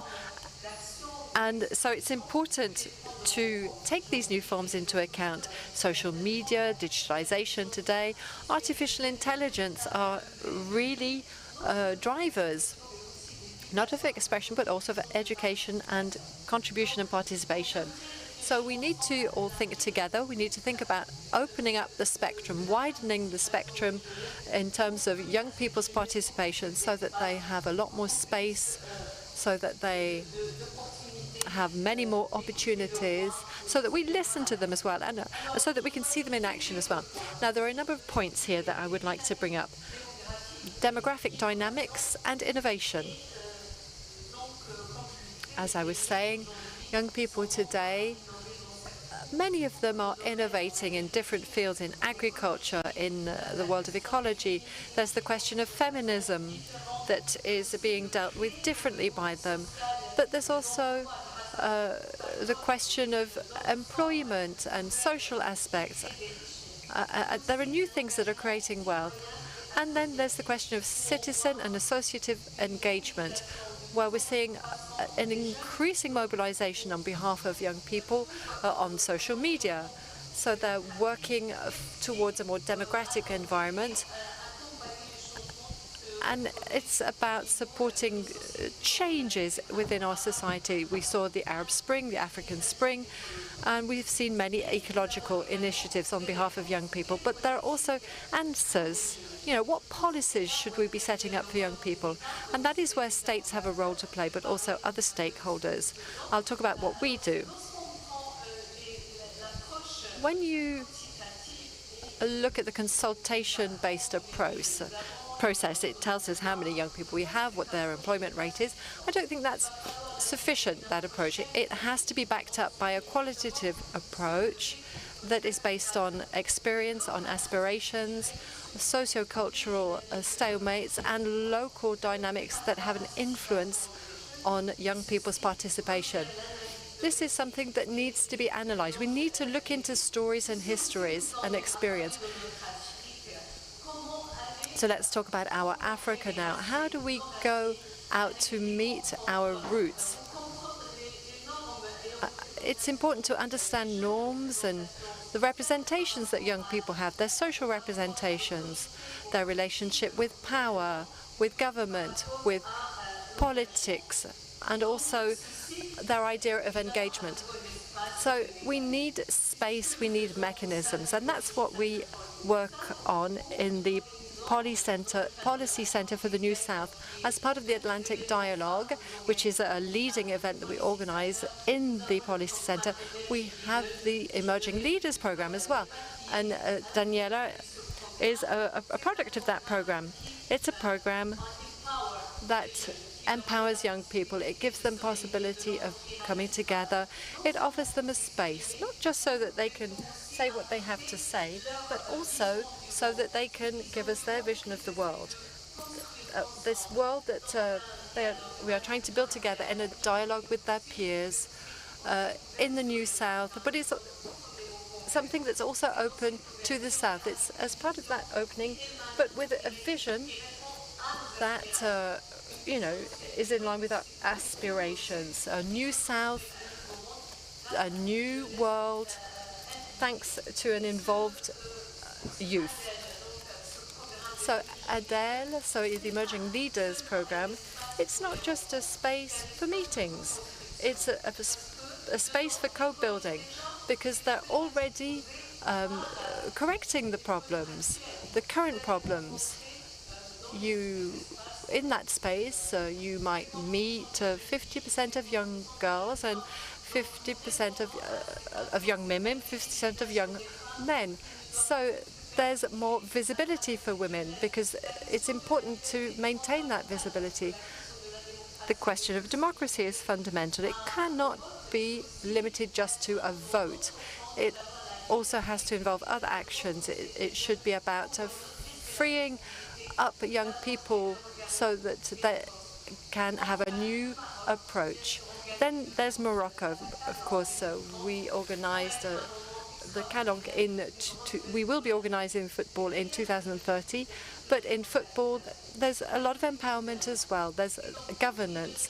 And to finish, I'd just like to say something. These actions at the Policy Center, it's not just about creating opportunities, spot opportunities. The idea is to do something for the long term, so that the project grows, so that young people can be properly supported and be reassured about the future. So it's not an act of generosity that we are making, it's an act of lucidity. Thank you. Thank you.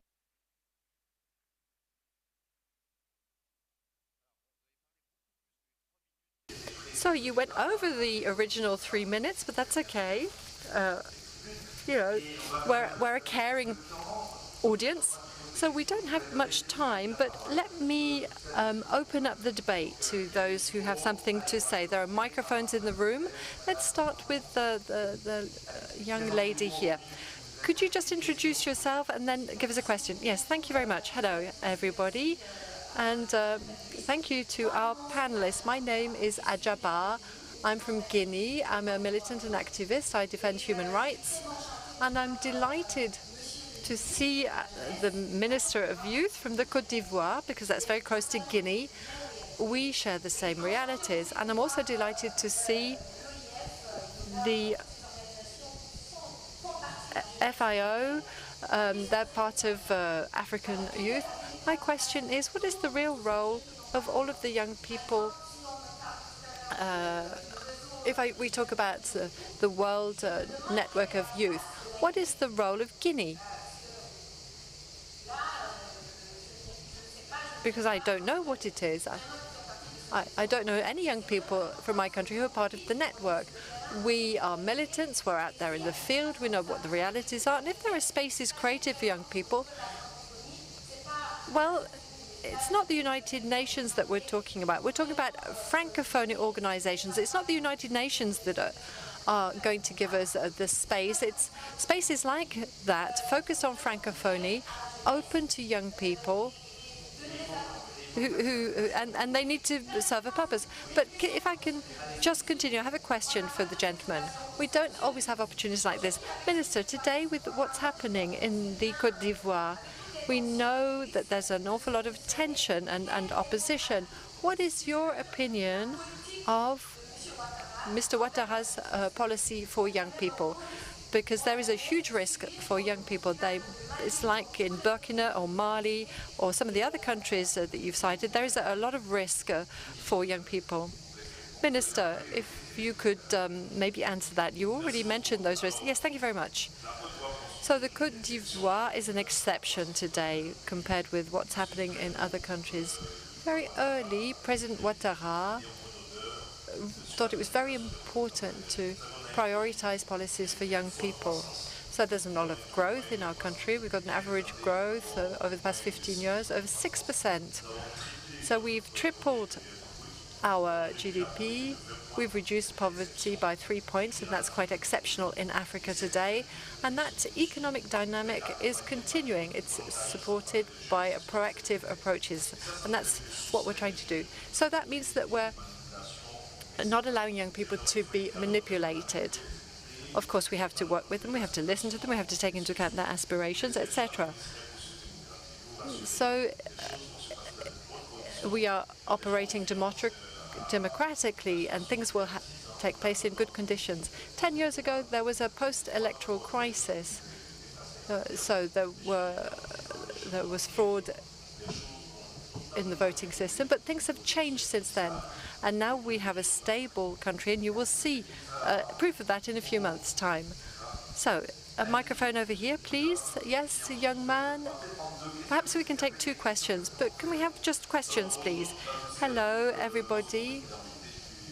I'm a member of the a youth circle. I'm also doing a bachelor's. My question is for the minister. It's a pleasure for me to meet him here inside the Rencontre économique in Aix-en-Provence. So in terms of economic cooperation and development, we know that there are 2 million Côte d'Ivoire people who are abroad, and we've still got a lot of debt, 2.2 million in debt. 5% of the population are under 30, so about 50% of the foreign population, so 60,000 young people concerned. So my question is, what policy can be set up for young people from outside? So we'll take a second question first. It's the same, okay? Yes? Hello. I'm an economist and political scientist at the USAF. I have a question for all of the panelists. How can we make sure that demographic divergence between Europe and Africa is a source of opportunity rather than a source of pressure? Very good question. We'll start with our minister from the Côte d'Ivoire and the diaspora. How do you keep talent as well in Africa? Well, for 15 years, we've been trying to work with the diaspora, and I'm delighted with the feedback. Lots of young people in the country. It's good to have people leaving who pick up a great experience elsewhere. So for 15 years, we've been trying to mobilize those young people. And there are lots of young people who, after their training, after experience acquired in Europe, they decide to come back to the country to seize the opportunities to be directors, and our responsibility is to create the right kind of environment for their return. And to do this, we need to reduce any divides. If somebody like yourself is here in France, rather than in the Côte d'Ivoire, it's because the opportunities, the infrastructures are different, and that's why we're focusing on the reduction of divides, the digital divides, cultural, the question of electricity. So we're working in different fields. We've made lots of progress in terms of electricity production, the coverage rate. When President Ouattara, he's increased it. We have 94% electricity coverage now. The roads, we have got 2,000 kilometers of road built to allow more traffic and circulation of people. so we'll be able to transport thousands of people. And what about your attractiveness? Yes, and we're a lot more attractive. Perhaps, Florence Bourrillois, you can talk about the second question. Yes, thank you. I'll perhaps open a parenthesis before I answer that question. With respect to the first question that was raised, it's an important point that was raised. Yes, we're very concerned to the FOI, at the FIO. So about young people, we've heard some terrible figures with respect to the African continent, and things can only go up. So, and the women inside the youth, they're at the heart of what we do. They're often put to one side. So we have to create, and since 2022, the network has been working. Lots of young people are connecting up. But of course, it's important to have a certain mastery of these digital tools. And these digital tools need to be available to the most invisible young people. So from the point of North and South young people, yes, exactly. Obviously, we've looked into that problem, which is fairly basic, and that's why in training on digital tools, where we want to allow young people to acquire skills, just being able to use computers. Well, over half of our programs target peri-urban or rural areas. In other words, we're really going to go out to see these young people. We don't leave them by the side of the road. So we've got 2 minutes to go. And to answer the last question, yes, the Francophonie space, North-South, we never considered that the diversity was an obstacle. It really is a source of opportunity. So we have this, we have lots of different economic events, and we're seeing how there are technology transfers of knowledge, not necessarily from north to south. Yes, there are investments, obviously, but there's also, people come to find talent in Africa, and that's also interesting for company. And that's why we have, during the last economic mission in Benin a few weeks ago, we took with us a whole cohort of young people so that they could meet up with a range of companies. We can't solve all of the problems. Let's take 2 last questions, the gentleman there and the gentleman there. And then I'll have to stop, otherwise I'll be told off. Yes, hello. My name is Alexandre Chelin. I'm in the second year at the mining school in Saint-Etienne. So we talked about the geopolitical context and anxiety of young people. I think we need to think about technology as well. 89% of young people between 18 and 13 say they have a phone, and about 12%, well, more than that, spend over 5 hours on their telephone. So if you are given an object that you don't understand, you're increasing psychological risk. There's the addiction to screens, yes. And then 1 Haiti person out of 10 has attempted to kill themselves. How can we think about integrating new technologies in a more cautious way, given the psychosocial risks? Yes. There's a gentleman there with a beard who would like to ask a question. Can we let him ask his question? Yes, thank you. Not too long. Don't worry. So it's how can we not consult people and make sure that they are present? We're talking a lot about young people, but we don't always invite them. How can we make sure that they're part of board of directors, that they are in decision-making spaces rather than leaving them in consultation spaces? I think that everybody understands that. Who would like to say something about that? And then we'll have to stop because we've already run over. I absolutely agree with you about this. Yes, how do we get them to be in the decision-making area, not just in the consultation area? We've got to start by abolishing obstacles, notably the obstacle of age. We've got to give them that possibility. There are so many sectors where they can invent and create new forms, but the doors have to be opened. So we've got to take into account your aspirations. Patrice, would you like to conclude? Maybe answer the question on addictions? Yes, well, come tomorrow morning, go to the youth forum. where we'll be focusing on youth health problems. So that question will probably come up. So thank you to our speakers. Now, I think there are more reasons to hope at the end of our discussion rather than at the beginning. And this is what I say to my students, not because my generation, our generations, were behind a certain number of problems that these young people are faced with, that they won't find solutions. Yes, take power, take over the power. Thank you.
Bonjour, bonjour. Monsieur Hello, everyone.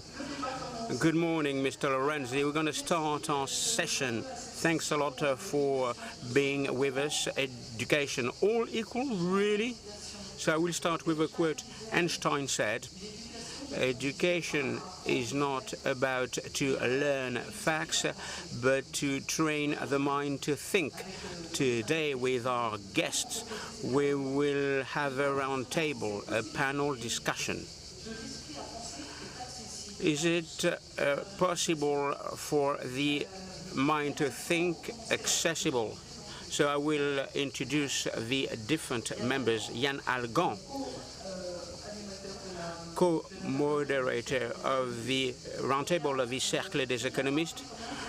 Yann, the best young economist in France in 2009. I'm aging, by the way, he said. And then he published a book that is still topical. I invite you to read this book, The Manufacture of Defiance, the Économie du Savoir-être, the economy of behaving. He's working on well-being, defiance, all these themes that we'll be elaborating on. We are really fortunate to have today Fawzia Koufi. She's Afghan. She is the president in exile in the UK, president of Women for Afghanistan, and Fawzia Koufi was the first woman who was the vice president of the Afghan parliament. So education is important. Access to education is important. It's complex in Afghanistan. Léon Lelouze, the head of the ESP Business Schools, 11,000 students across 6 countries, 6 universities. We will be talking about equalities, inequalities. Pierre-Olivier Costa, our guest from Marseille, the head of MUSEM. He has a daunting task at MUSEM. I like this museum. This is the Museum of Civilizations of Europe and the Mediterranean. So there are some initiatives that are being taken, and people who are prevented from attending museum. And then Christian Schmidt de la Blaise, an insurance company, 300,000 companies covered, 12 billion in terms of turnover, if I'm not mistaken. He will be elaborating on education, because in the insurance business there's an endowment fund for young people. So after Einstein's quote, let's have a look at the fact. Can the mind think? So, Yann, what about access to education? Over to you. Just a few elements, background elements, in order to introduce the different prominent speakers. Are all we equal? Are we all equal? Really?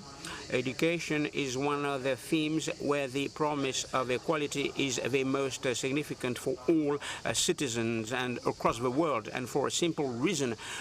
Since the centuries of enlightenment, we've placed a lot of hopes on education, the place of emancipation for citizens, for freedom, the place of economic emancipation, and to combat a society of order where individual trajectories were based on merit, on education.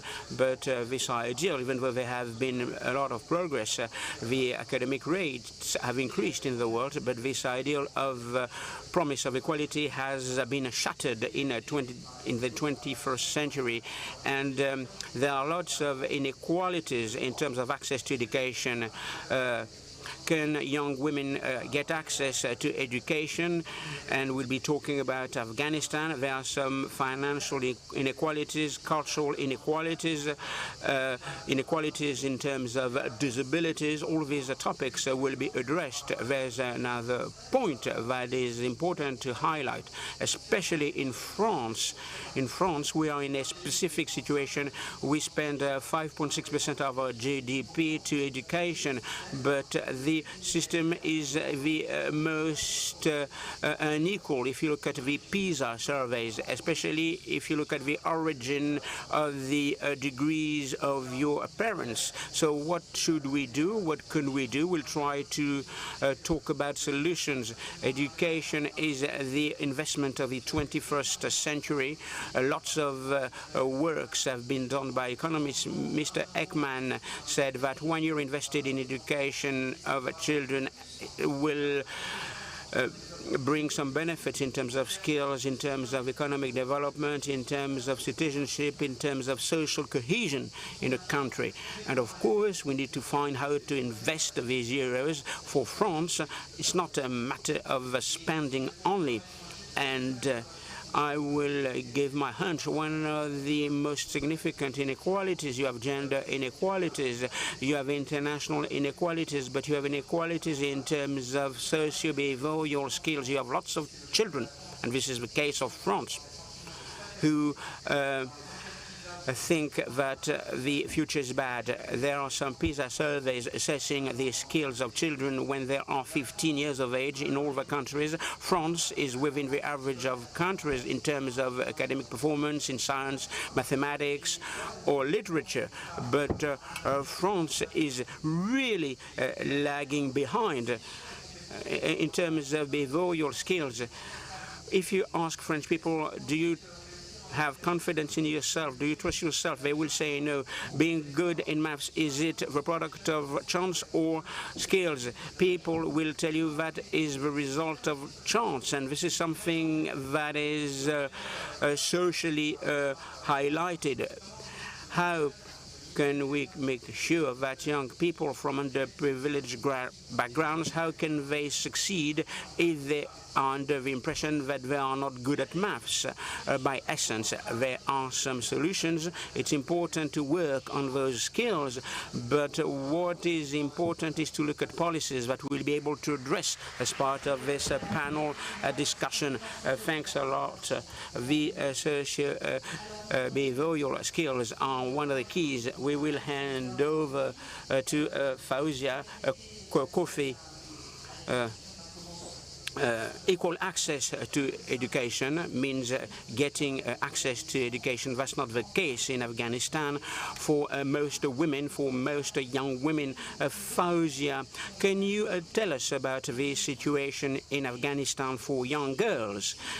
And there are clandestine, illegal forms of education that are being implemented. Do they matter? Are they important? So maybe technological innovation can help. What is the situation like in your country? Thank you so much, Elizabeth. I will be speaking in English, so I hope everybody will put the mic or understand what I say. Not yet in French, but hopefully soon, because I'm trying to improve my French skills. Although I have written 2 books in French, but still trying to improve my French skills. In terms of Afghanistan, yes, I represent Afghanistan, a country that the name is so familiar for all of us, but yet a country that the realities of life for people, especially for women and girls, is so far from the reality of where we live in this part of the world. Today, probably I will not be speaking in my best ways, not very optimistic, because we are confronting many layers of challenge as being in exile as a politician and activist, because yesterday evening only we heard that the Russian government recognized Taliban as a government. How could they recognize a government that stands on the basis of apartheid and include in their curricula, they embrace suicide bombing, they teach the students suicide bombing in the curricula, and they embrace that. I think today education is even more politicized and more unequal than any other times in our life. It's been politicized under the curricula, and this is the case in Afghanistan. Throughout the 5 decades of war and conflict, the first social sector that is being targeted by these radicalized groups is education. What is sad and painful is their actions are being justified and in some cases even supported by the global leaders, by the global north, I would say. I'm giving you an example. For instance, 4 decades ago when there was the Cold War, during the Cold War when Afghanistan was fighting, there were jihadi groups and mujahideen. They established madrasas, which are the religious schools. The curricula of those religious schools that were operating from Pakistan and Iran, but were for Afghan students in Afghanistan, were teaching basically radicalization. So in the curricula, they were like, 2 commanders fight, 8 people are killed. How many people are left? There was a weapon, again. On top of that was a flower, and it was like Jim Jihad. Jihad is holy. We all need to do jihad in our life. And you know what? Surprisingly, these books were published in Nebraska University in the United States. So Afghanistan and the countries like ours has always been a battlefield between the superpowers. We are being politicized for who we are, for where we're located. And that politicization continued. In fact, I am a victim of that politicized policies. I was the first girl in my family to be allowed to go to school and to get education. My mother always wanted me to be a medical doctor to cure the pain of my nation. But when the Taliban first time came to power, they banned education for me. And together with me, millions of other girls were deprived. But when the Taliban were overthrown, we started the Back to School campaign, where we sent millions of girls and boys to school, because I believe that is the foundation of the society. I would have not been here today before you speaking about the pain of my people if I was not educated. There are many people in my country like me who desire to be here, but they cannot because they don't have the power, they don't have the means, and education is power. But these radicalized groups target that power very, very rightfully. So education was also politicized in the last 20 years when the international community, your sons and daughters were in Afghanistan. It was also a political means for power. It was very radicalized in a different way. So when the Taliban came, they again enforced their policies under the name of our religion, which has nothing to do with our religion. It is actually a means of power for these radicalized groups, including the Taliban, to brainwash our generations and to stay in power. Because they know that an educated woman, an educated mother, will never allow her son to pick up a gun and fight. She will rather allow her son to pick up a pen, or her daughter to pick up a pen and fight by writing, by science, by technology. So these radicalized groups know how to target that part. They ban education for girls. I was negotiating with the Taliban. Out of many hats that I wear, one of that hat was negotiation with the Taliban for 1 year in Doha, Qatar. I was part of the Republic team negotiating with the Taliban. And the Taliban lied to us. They said they will allow women to go to school. I still remember their words that they said women can get education up to PhD. And we were so naive in the world to believe them. And there were even some diplomats in the Western world, in the United States, and in other parts of the world, to say that, oh, Taliban have changed. Taliban are 2.0 now. We need to embrace that change. We need to allow them. They signed the deal with the Taliban, excluding the people of Afghanistan. Now the Taliban today deprive millions of girls from education. But what they do, they establish madrasas. So since the Taliban returned, 15,000 madrasas were established in Afghanistan, allowing girls to go to school, madrasa, with no age gap. So girls, any age can go to madrasa, but not to school. Why? because they know that a girl learning AI, a boy learning technology will be able to challenge Taliban's narrative. And the world is silenced because they think it's okay, it's a domestic issue. Fauzia.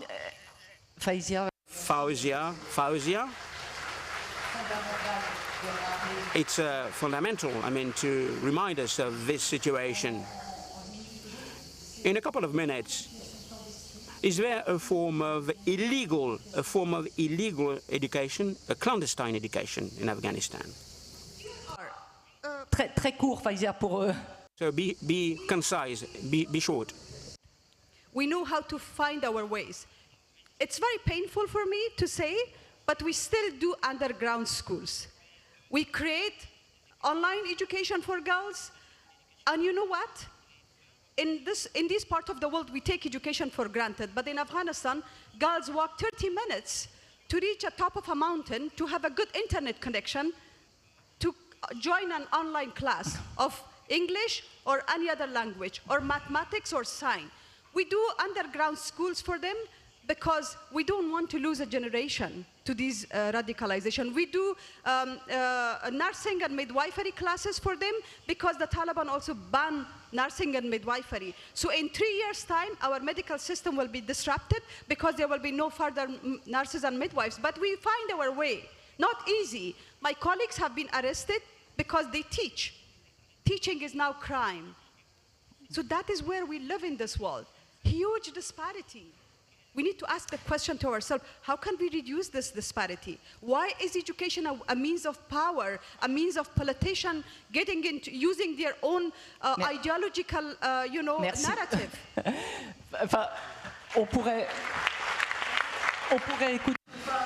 We could listen to Fauzia for a whole hour.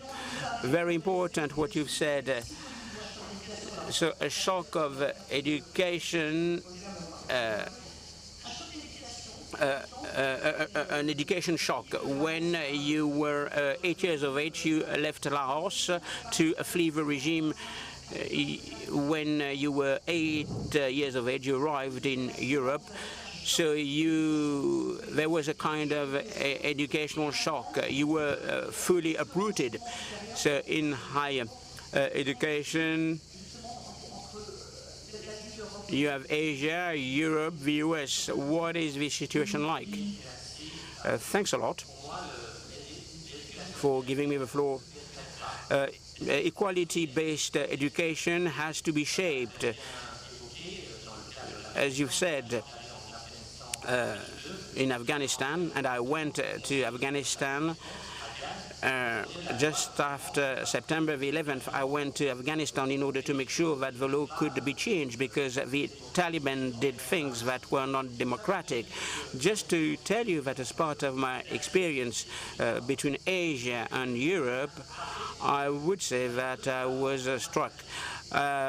In maths, in calculation, I was 2 years in advance. I was good in maths, not because I was excellent, because I learned maths ahead of time, and I was 8 years of age.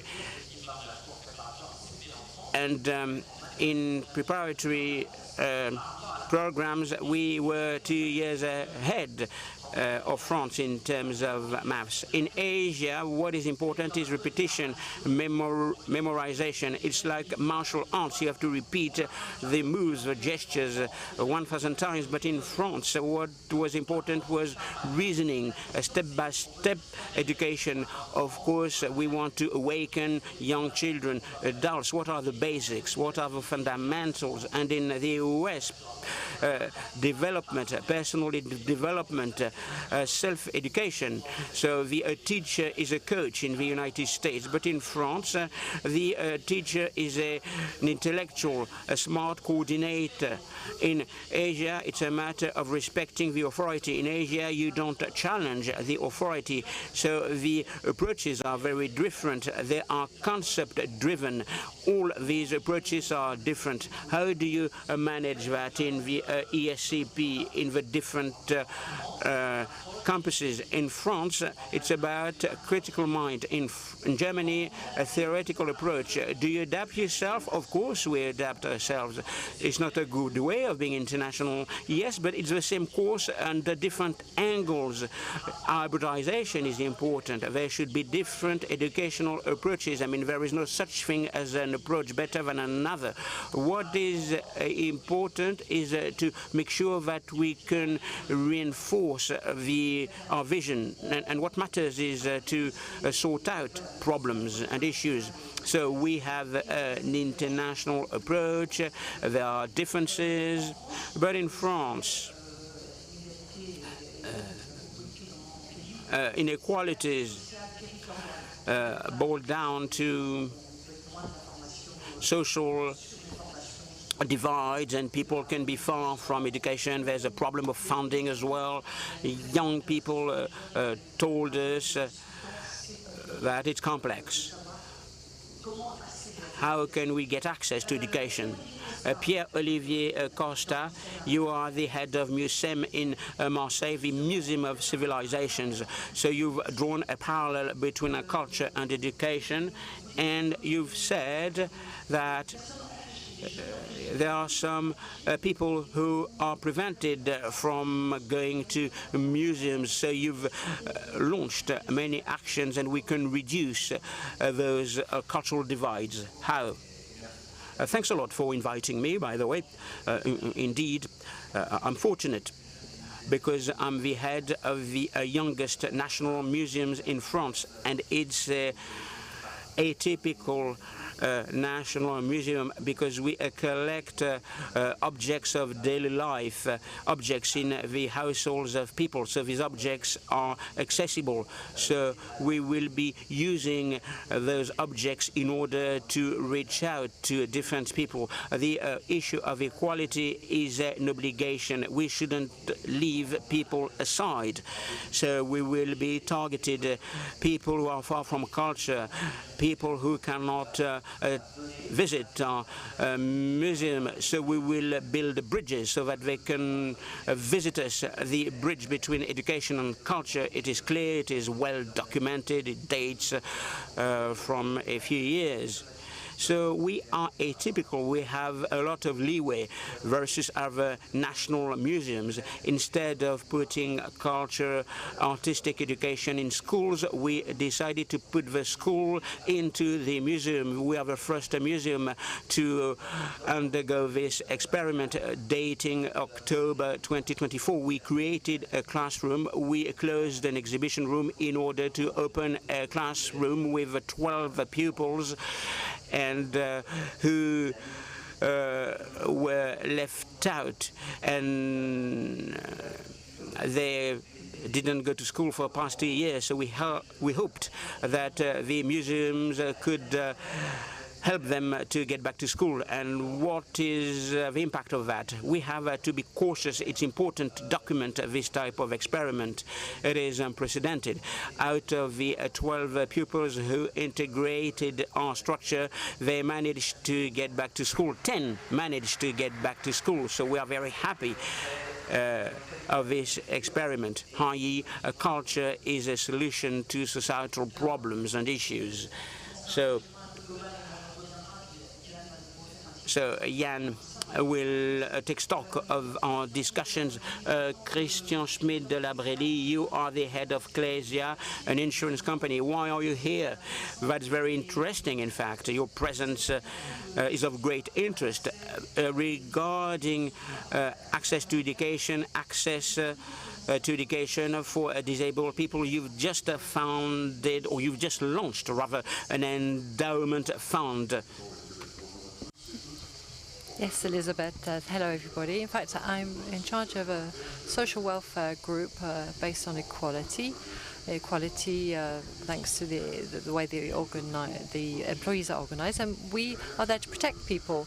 So that thinking in the business world, many companies are looking for skilled people, and they're looking for engaged entrepreneurs. And they are looking to take on people with disabilities, and it's very difficult. And so it's clear many things have been done since 2017, let's say. Notably, the President of the Republic wanted to create a wow effect for providing people with support through to A-levels with helpers and supporting people for disabled young people. But at the end of, A-levels, we noticed two things.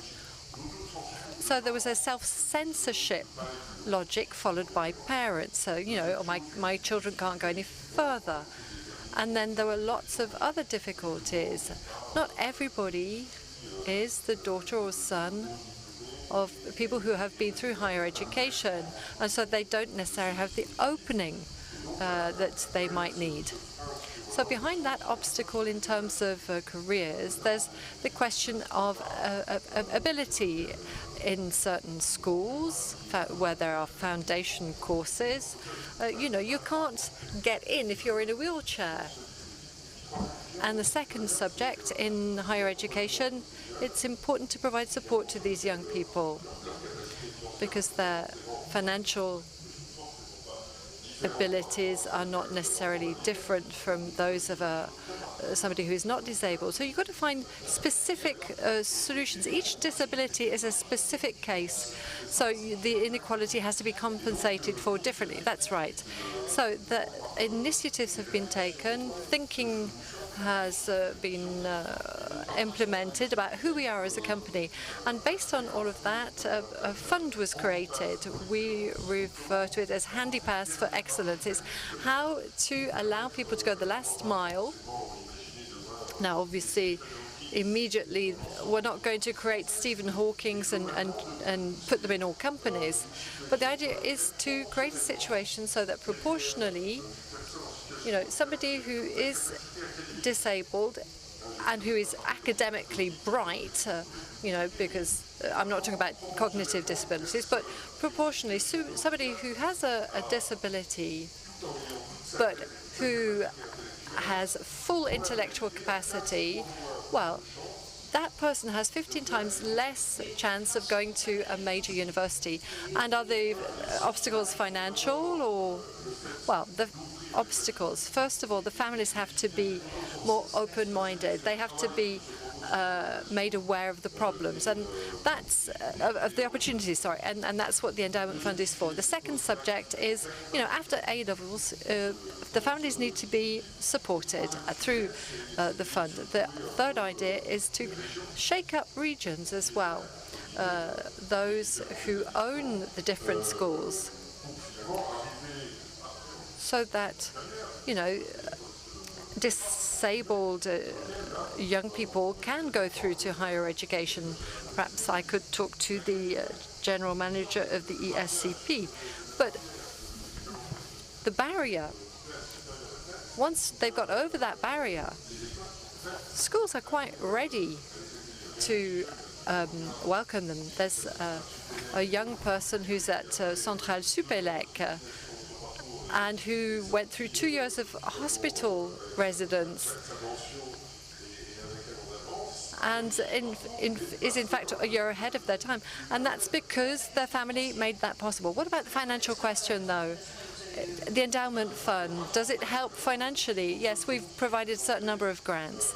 So the fund, well, we ask companies through the fund, and there are many engaged entrepreneurs, we ask them to help us with financing. So you launch a call for funds or donations. Yes. Now, some companies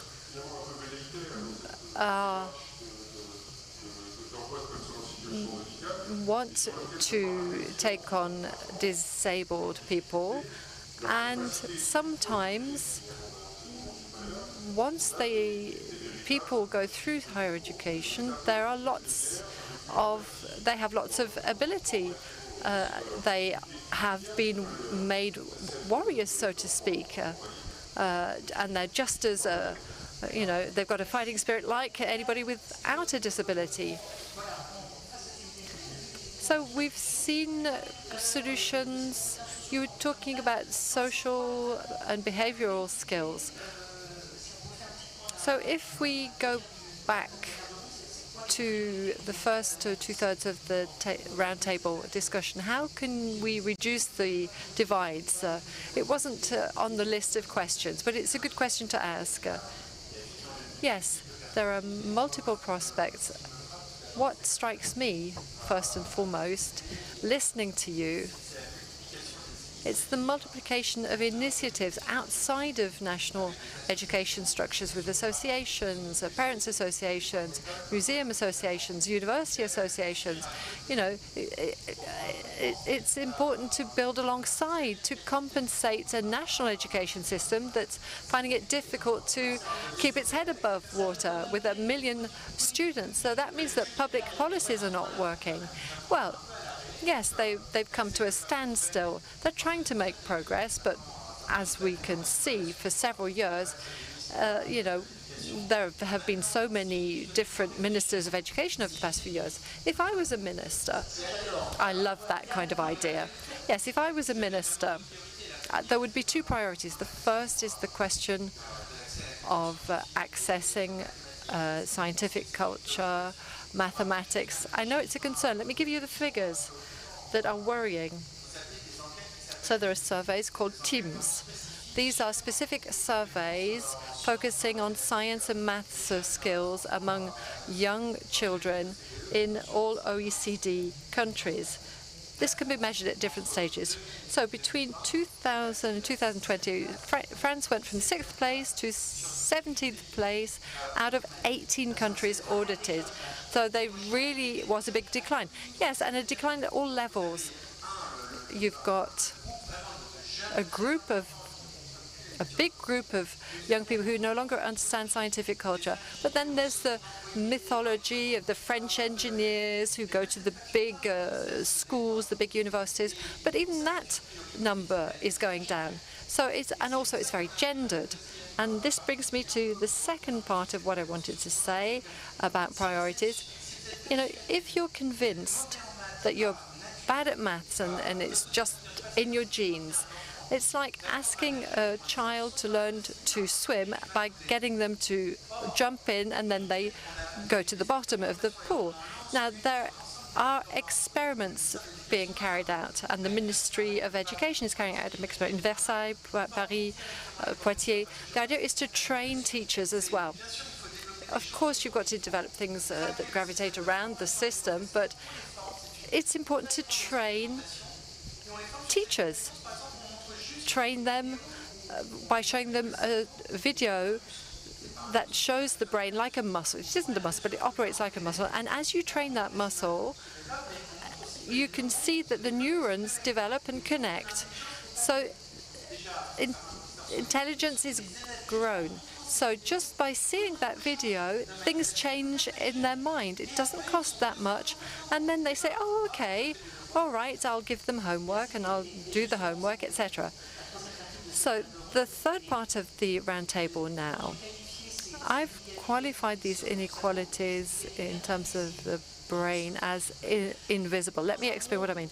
In a world where learning to learn is vital, so I'll give you the floor in just a moment, Mr. Brenier. Everything is accelerating. What we learned a year ago might not be true in 3 years' time. In a world where things are speeding up, we don't all have the same way of learning. And this is what Leon was saying. How do we, work on each person's way of learning? There are technological developments. There are educational developments. They can maybe help. Can they help? I think you can tell us from the point of view of the ESCP Business School and private education, higher education. What do you do? I think there are some interesting things that we can explore here. I think that in this world that is undergoing technological transformation with AI, with the climate crisis, It's about learning to learn. Yes, that is the methodology that's important. You've got to learn lasting skills that are going to last for 30, 40 years. So these lasting skills, it's learning to learn, learning to not to de-learn. So what can AI do? What will we not be able to do? And what will AI not be able to do with respect to us? AI is going to be better than us when it comes to memorized learning, everything that's rational. It's clear that AI is already better than us. Now, the second step is anchored learning. This is what Jan was saying. If I know how to swim, well, 10 years later, I'll still know how to swim because I had the repetition of the swimming movements when I was young. The last step, and that is what AI can't do, and what human beings can do, and what our schools can do, that is what I refer to as embodied learning on site, because AI can't do that. And that's why we're working on that. AI can't do that. It's illogical. It's not conventional. So above all, it's important to learn beyond socio and behavioral skills, so soft skills. So I call that, I add mad skills. You know, learn about your mad skills. Everybody has atypical skills that you're absolutely mad about. Give me some examples. Well, let's give an example. My mad skill is learning to learn, learning to unlearn. I love reading. That's a skill, that's a mad skill. Now, there are perhaps people who are focused on resilience or cooking. And thanks to that, once you identify what it is, your mad skill, that's atypical, the thing that you're passionate about. So I thought that was very interesting what you said. So you were talked about interviews for the foundations course. So you're saying that what you do alongside cooking, writing a book, reading a book, so that's something that can become the center of your life. So you go into business school, you go into higher education, you do your initial training, but your passion, you're talking about mad skills, and I like that idea, but your passion, you focus on it now, not later on when you're going to be suffering from burnout.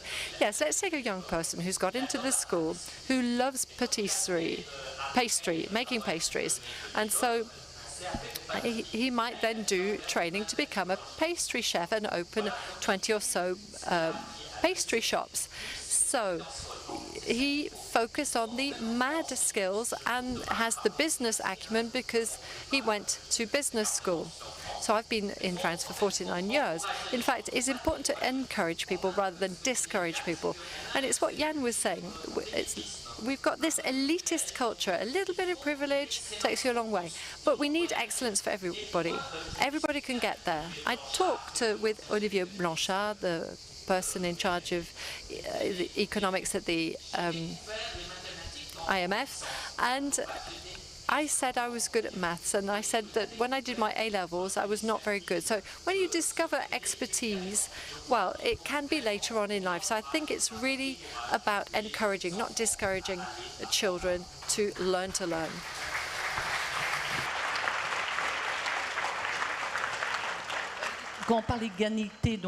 We're talking about inequalities.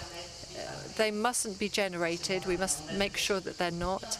And there are lots of different levels of inequalities, so it's important to reduce them, correct them, remove them. You'll be able to react in just a moment. Let's go back to AI. You're suggesting, you propose to your students a conversational agenda. Tell us about that. It's pretty subtle. Well, for us, AI, it's just a tool. It's not an end in itself. So we work with OpenAI, our world partner, to create a personalized tool, a personal agent, not an agenda, so that it's for all pupils and all teachers, so that they can acquire knowledge and skills in a personalized manner. So they work with their virtual agent. The agent works like a coach, and their critical approach can be improved. And there's a toing and froing, if you like. The agent helps people to learn faster and to sharpen their intelligence. So I don't really understand this notion. So if there's something I don't understand, I ask my agent and I say, okay, you know who I am, you know what my reactions are, explain to me this notion differently and simply. Yes, I'm sorry to say it this way, in France, we have extraordinary reasoning when it comes to criticism and demonstration. I say so, therefore, but, and so it's a thesis, antithesis, and synthesis. So not everybody operates in that way. You see, I'm saying therefore again. Therefore, that's a very French approach. We never say therefore in the United States. So that's why each person has a way of understanding and perceiving knowledge and skills. And that's why, thanks to AI, we can go further and we can reach excellence for all. So we'll take questions from the room, but just before that, one more thing. So let me know if you have questions. But first of all, what about reactions from our speakers? And Jan, I'm going to ask you a trick question, or maybe not a trick question. So I understand the situation of these young people, people who don't necessarily have abilities, and they use these technological tools as tools, and really as tools. And there's a level of maturity, they've got a certain amount of resilience. And we were talking about this earlier on.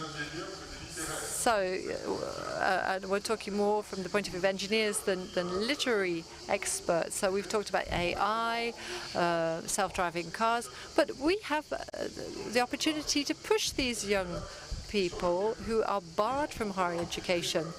We can provide them with education. And Christelle Lansat is in charge of the pharmaceutical industry, and there's a network animated by a serial entrepreneur who is in charge of the Marcillac Jazz Festival, who created a company. It's one of the biggest employers of people in a situation of disability. Why? Because he spent 9 years in a wheelchair.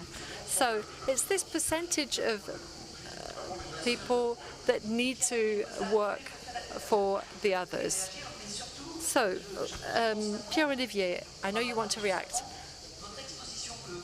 So your exhibition on travelers in the Museum, I was fascinated.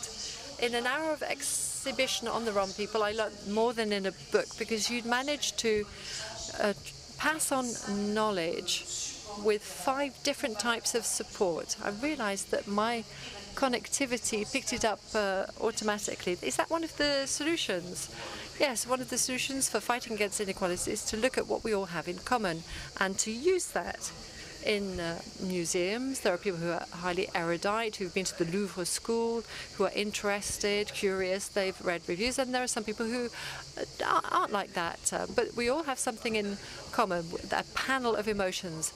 I don't know any emotion relating to artificial intelligence, but we know that emotion is shared by everybody. So when you go into the exhibition, so there's one that's opening on the 9th of July, it's about reading the sky.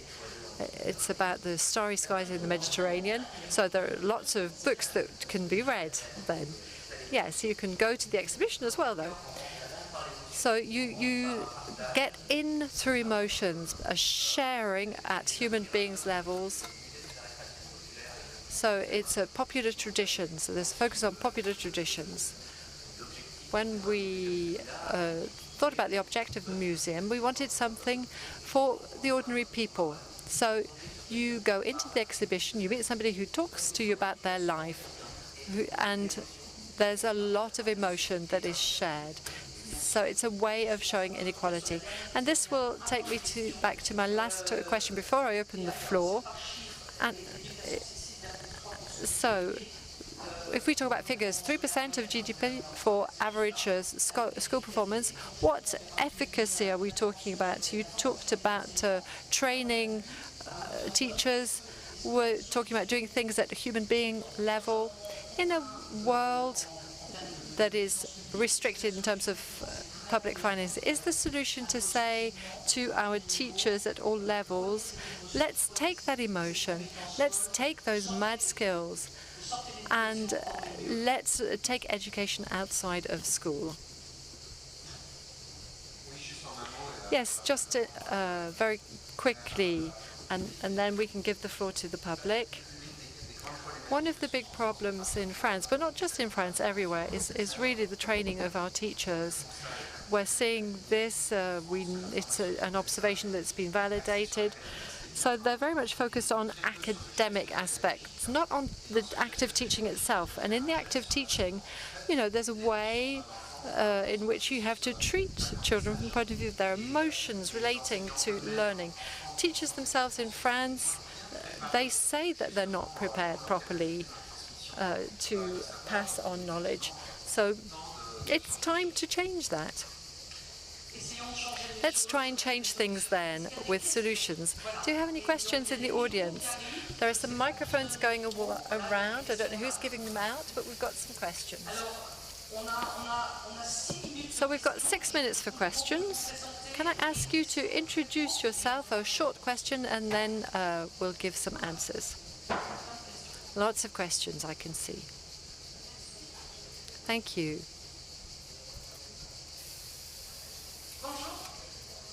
Hello, Naima Koshti.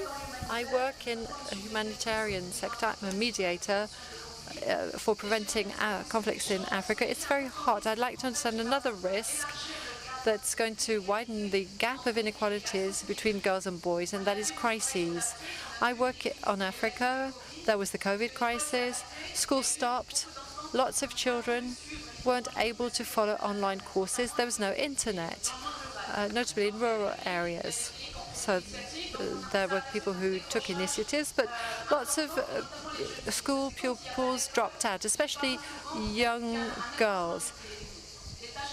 And when there are more household chores, it's girls that are involved.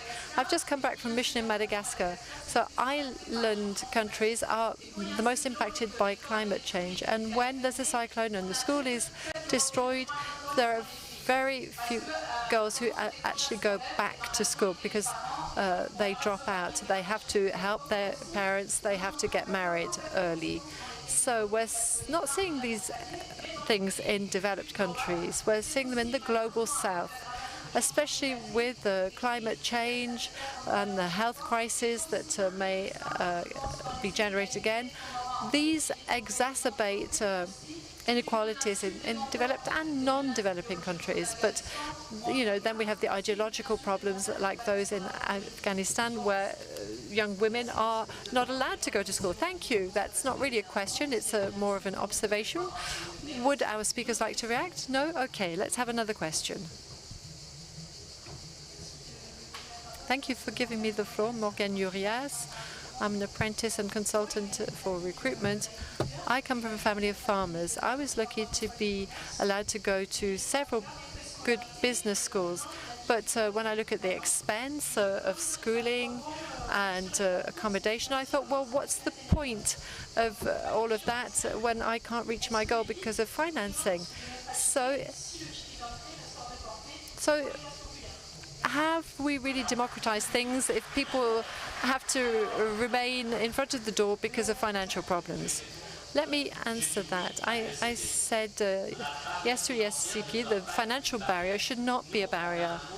We have a word for equal opportunities, and that is IDEM. IDEM is an acronym that means inclusion, diversity, excellence, and merit.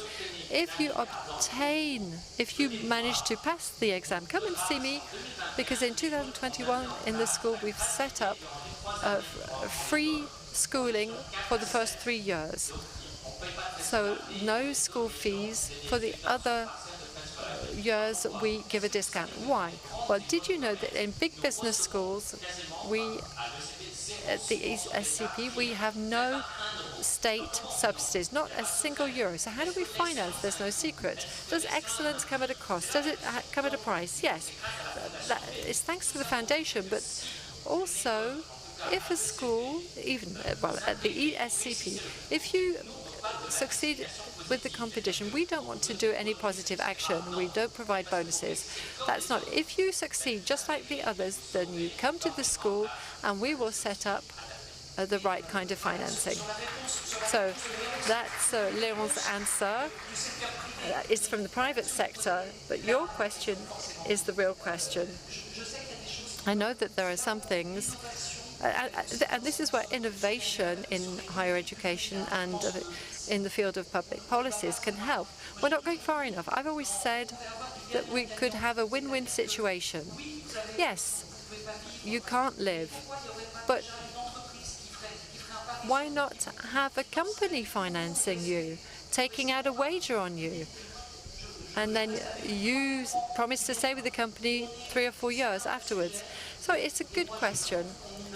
I don't think we're innovating enough, and that's my personal opinion. I just wanted to share that with you. Another question? We've got 1 minute left. 1 minute.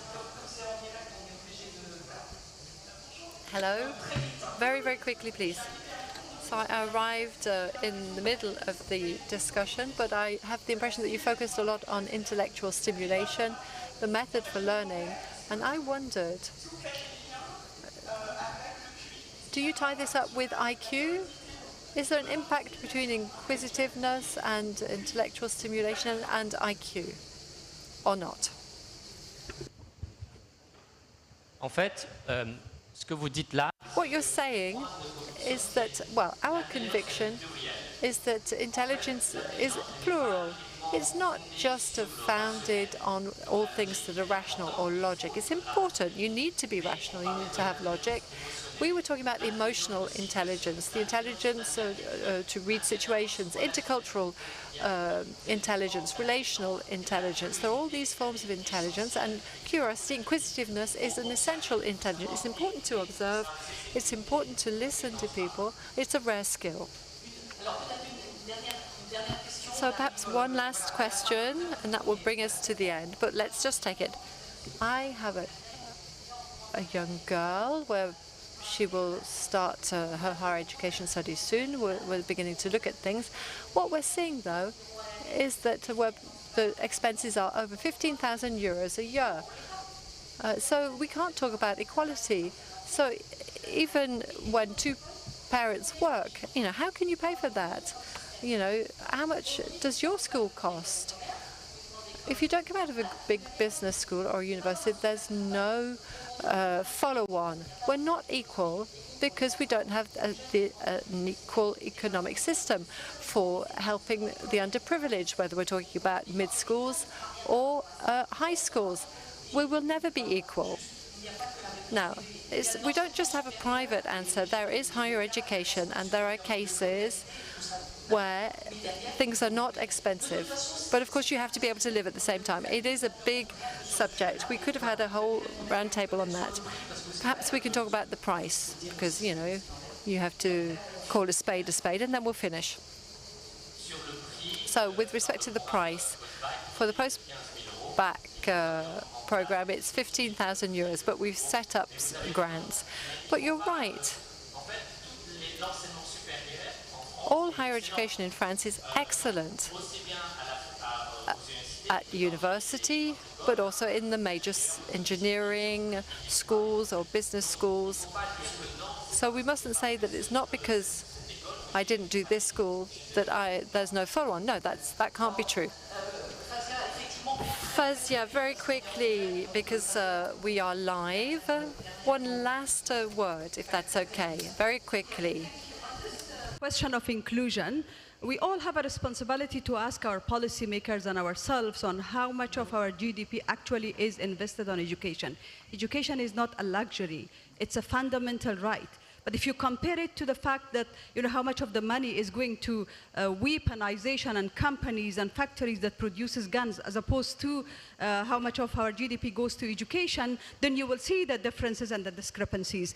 It is the fundamental rights of every human beings, and you in the global north have the responsibility to protect that. I think multilateralism is coming under attack, and it's our global responsibility to protect that, be it in Afghanistan or anywhere else, because in Afghanistan, with innovation in education, also the society perspective have changed. When I was a little child, my father didn't allow me to go to school, but when I was an MP, many fathers came to me asking for school for their girls. So that is a societal change. But now the Taliban don't allow the girls to go to school. What would be Afghanistan look in 10 years' time? What is your responsibility to ensure that rights are preserved? It's not a luxury, it's a right for everybody. Très belle conclusion. That's a great conclusion. And in the bookshop, there is this lovely book, and Fawzia will be signing it this afternoon. Thank you, and we could have gone on for many, many hours still.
Ok.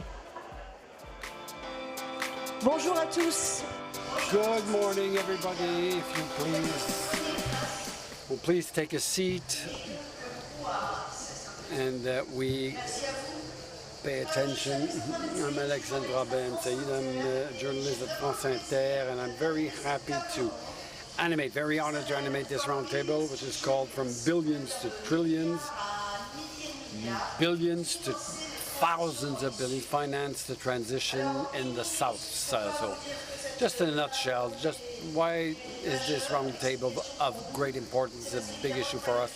Well, the problem of funding the Souths is also our problem. First of all, greenhouse emissions have no borders, so the emissions is a global issue, and the problem of financing the Souths with an S. It's a concern to us because it's a question that can only be solved with money calculating according to our climatic debt.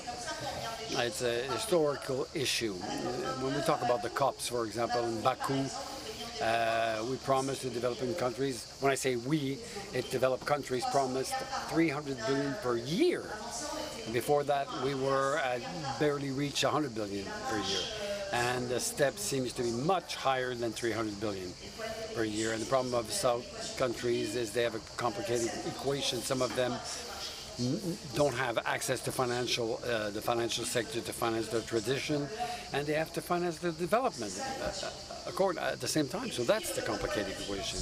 And the problem of financing in billions, tens, and trillions, it's our problem also because we're faced with the same issue. Look at our Prime Rénov in France, something very much discussed right now in France. We know that when we finance in the envelope rehabilitation, housing rehabilitation, it has just been suspended because there is some fraud, of course, yes, true, but also the envelope couldn't have covered all the needs this year. It's expensive. You have to finance that transition. It's expensive. And then also we have to finance defense, our education. We're preparing the budget. What will we include in the transition budget? Same problem, financing transition. And those who don't want to finance, some people think, and this is really in the news, remember the discussion inside the government you've heard between the Minister of Interior, who says we have to stop financing wind turbines, EMRs, and a minister that we have who said it's totally responsible to say that. So who should finance, at what level, to do what, the South, the North? And I also talk about the elephant in the room. There is a backlash on ecological policies. The great initiator of the backlash, his name is Donald Trump, and it's unfortunate because he's a great funder, potentially.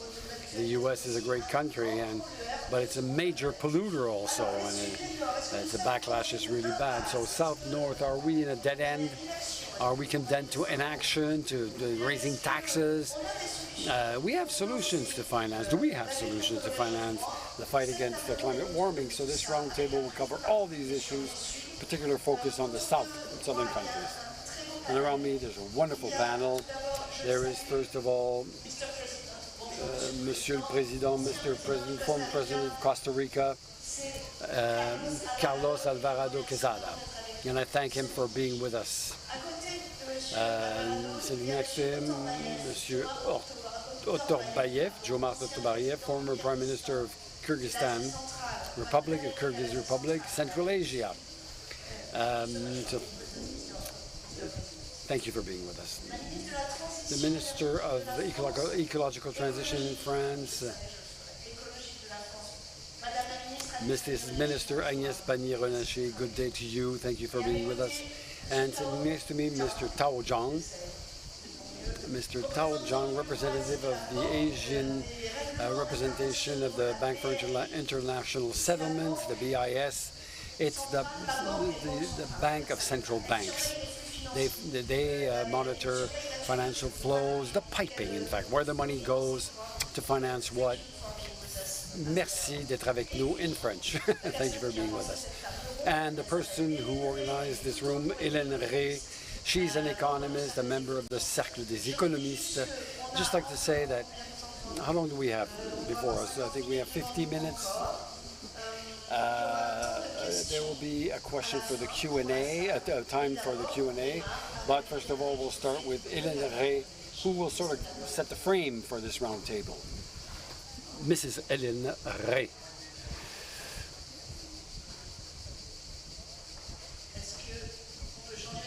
Can we change Helen's microphone? I think it's not operational. There you go. You can use that one. Thank you. So good morning, everybody. So it's an honor for me to introduce this round table on one of the most urging challenges of the time, ecological transition in the global south and its financing. So from billions to trillions, the expression, was used in 2015. It's Bertrand Vadré who introduced it in a report of the World Bank. Bertrand Vadré is here next with us. He's animating other sessions. So the problem is not recent. You know, we're talking 2015.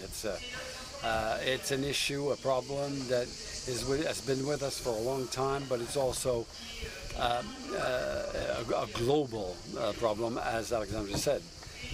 And in fact, something that,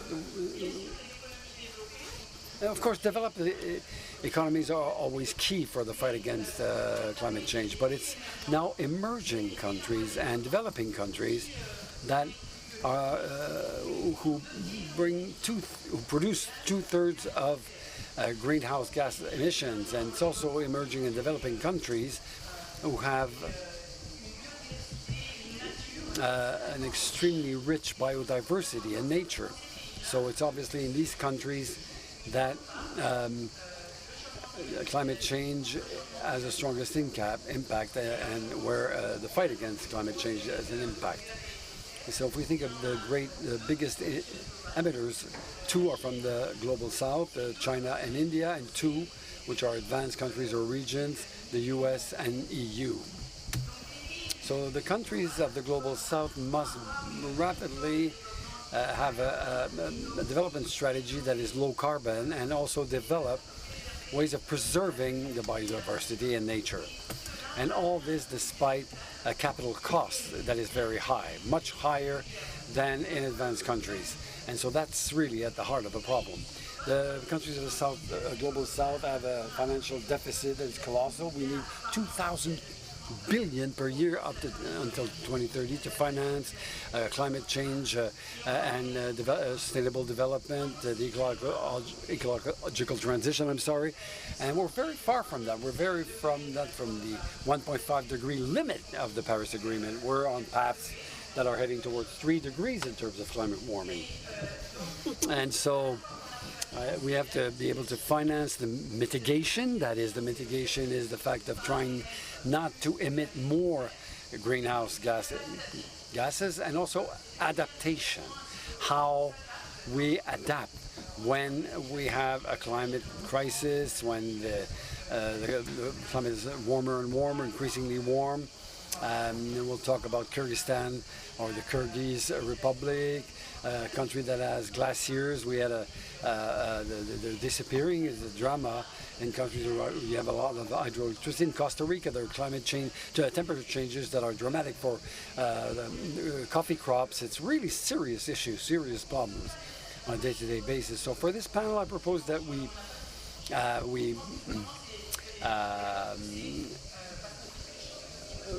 really have an important mission ahead of us, and that is to try to fight together against climate change. And I think a lot of people are interested in that, and particularly the youth in this room, and we need to find solutions. So I will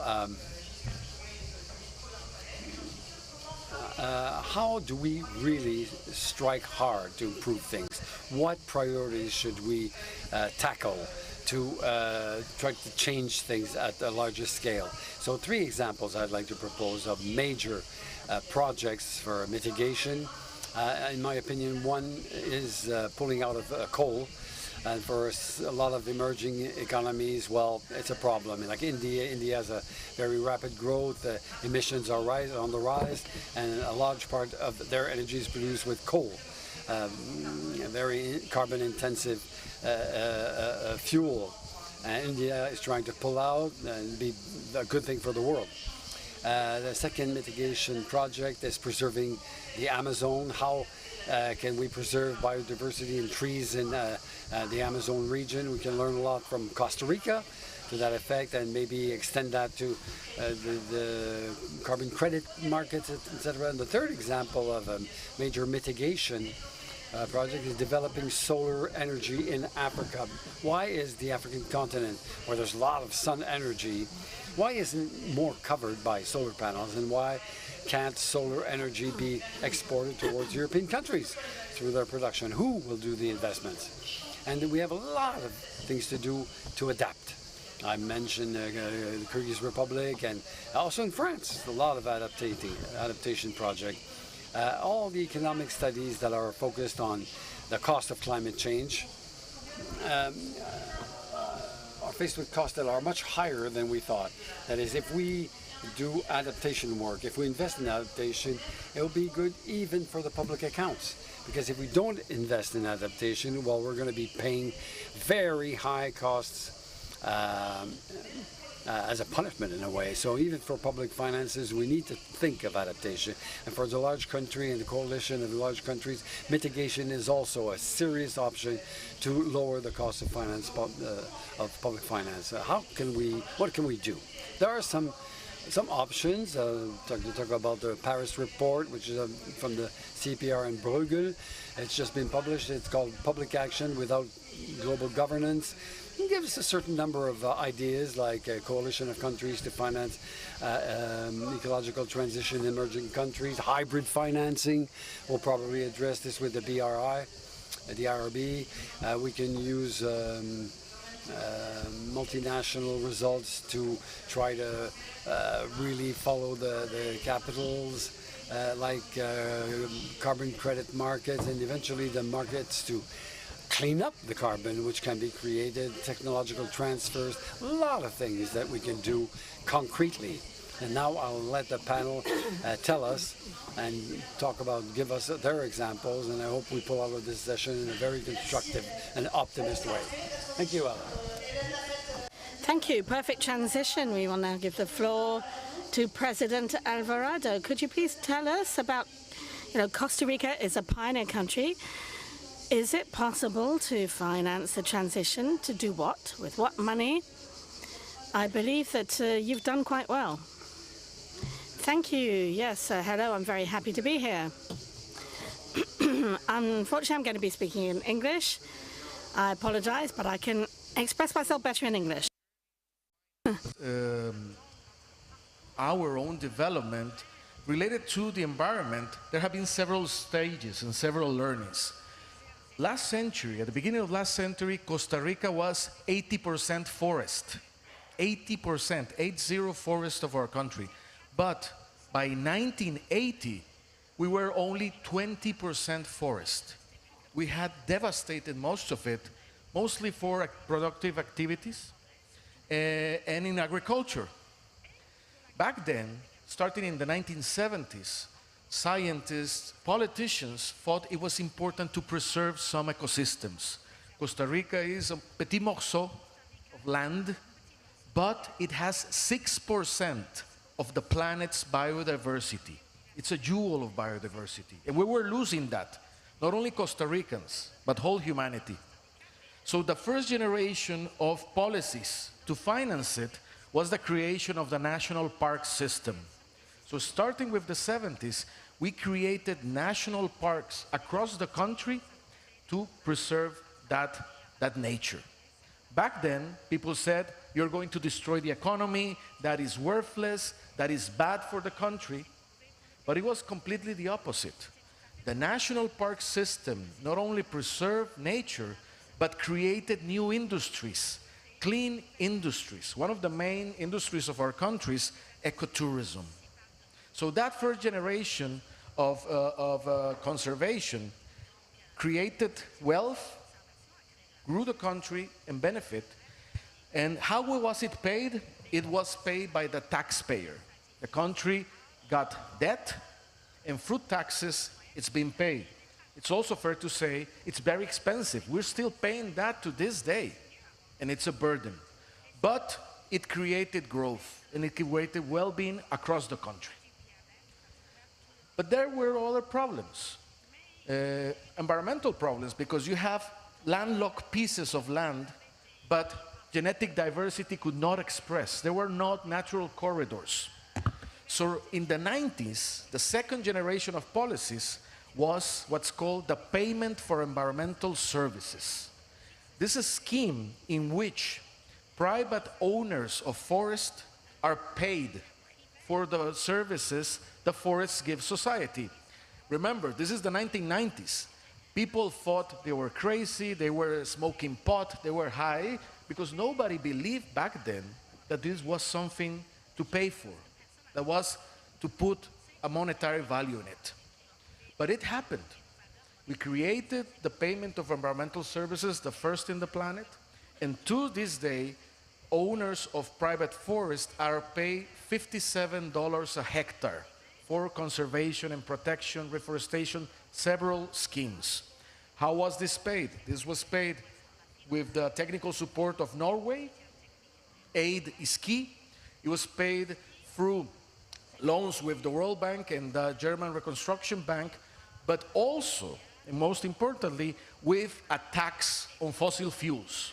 So fossil fuels were taxed, and that tax goes to the forest. And let's say that's the second generation of policies. Nowadays, I mentioned Costa Rica was in 80% forest coverage at the beginning of last century. 1980, 20% of forest coverage. Nowadays, because of those public policies, our forest coverage is of 55%. And we're growing. Not only coverage, economically. So that's a counterexample that you can fund this and benefit the country and the planet. Lastly, the first generation of policies, new and most recently, after a Paris Agreement in 2015, all countries were to do the NDCs and their programs of transformation. But by 2019, no country had presented it. So Costa Rica, under my administration, presented the first decarbonization plan of the planet, the first one of the planet to disengage emissions from growth and well-being. Back then, people said again, it's impossible, that's not going to work, and who's going to fund this? But we did it. Innovation pays off, because when we did it, and as it was the first plan, we have partners from all across the world willing to finance it. One being the French Agency for Development, one within many. And they started to support the plan. The eventual technical plan of this decarbonization plan yielded $50 billion in net utility. That means that the plan was not a cost, was an investment, and still keeps driving growth. So, just to close on this, there's been a pathway of new generations of how to invest on it, but two main ideas. One, innovation and courage pays off. And two, we have to take off outside of our minds that these are costs and sink costs. This is investment. The thing we need to figure out is the balance to invest in things both publicly and privately to generate those benefits. And that is possible, and that is being demonstrated through these experiences and through these economic studies. And we can see that now in industrial policy. The Inflation Reduction Act in the United States is industrial policy not only to tackle climate change, but to own the industries of the future. Similar with France, similar with the EU with the Green Deal. So I think we need to move into that direction and see it as investment. Thank you.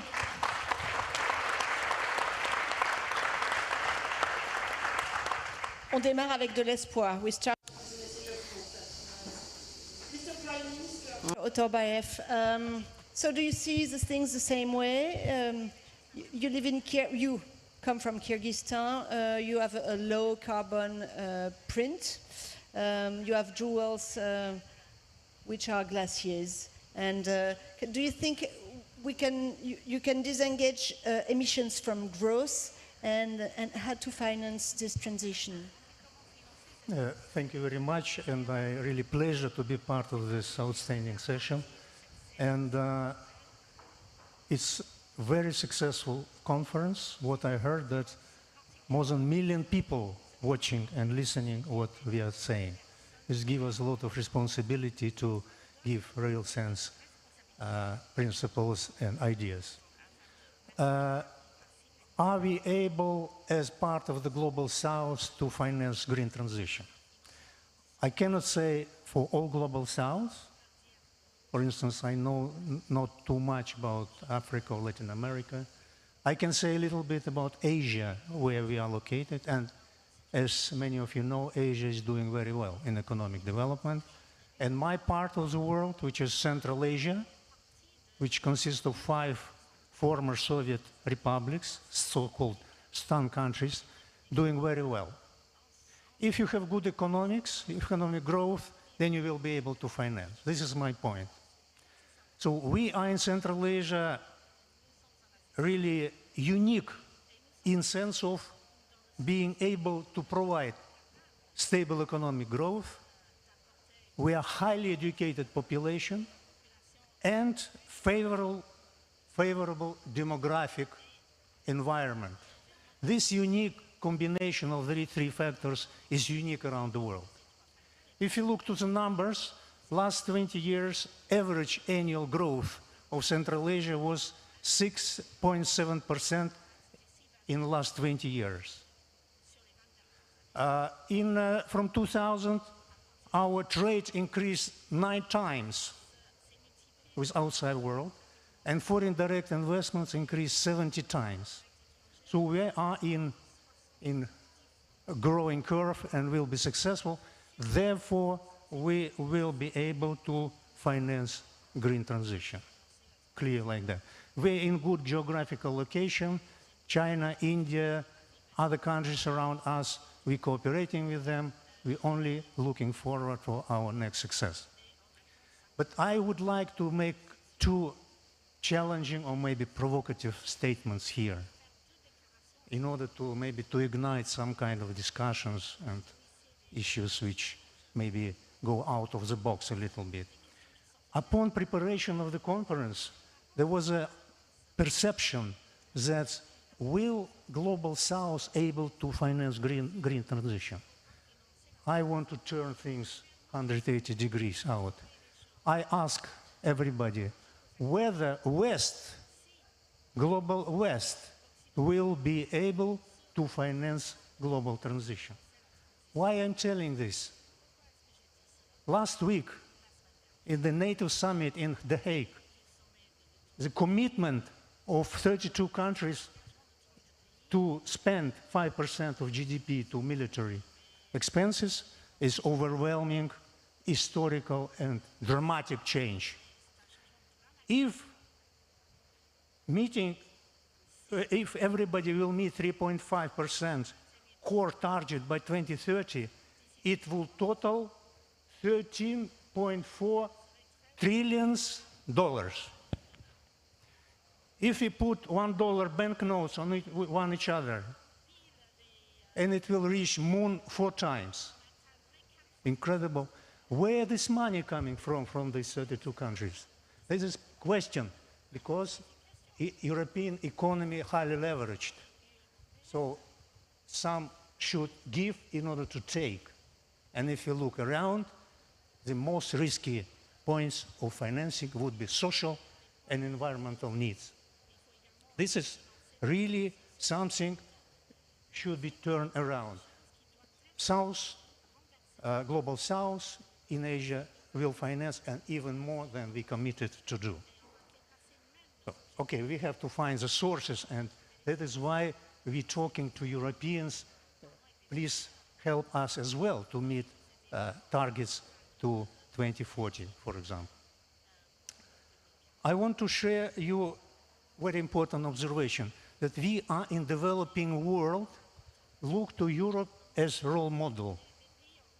Right from the elementary school, we learn how Europe progressed to current status. We still want to see successful Europe. But what's happening is that if you look to the numbers, economic numbers, they are not very impressive. Last couple of years, growth is very small. GDP per capita dropping, unemployment is maybe a little bit better, but something happening here as well. And then the only way to Europe with high wages society to survive and compete is to go into innovative economy. And to be innovative economy successful, you must invest in education. Simple like that. There's no discovery, unique discovery which I'm telling you about. But if you look to Europe, teachers going to the strikes. They ask for higher salaries. This is an incredible observation. I like, when I'm traveling to abroad, I always like to take taxi and to speak to the taxi drivers, because it's a unique way how you can get real information.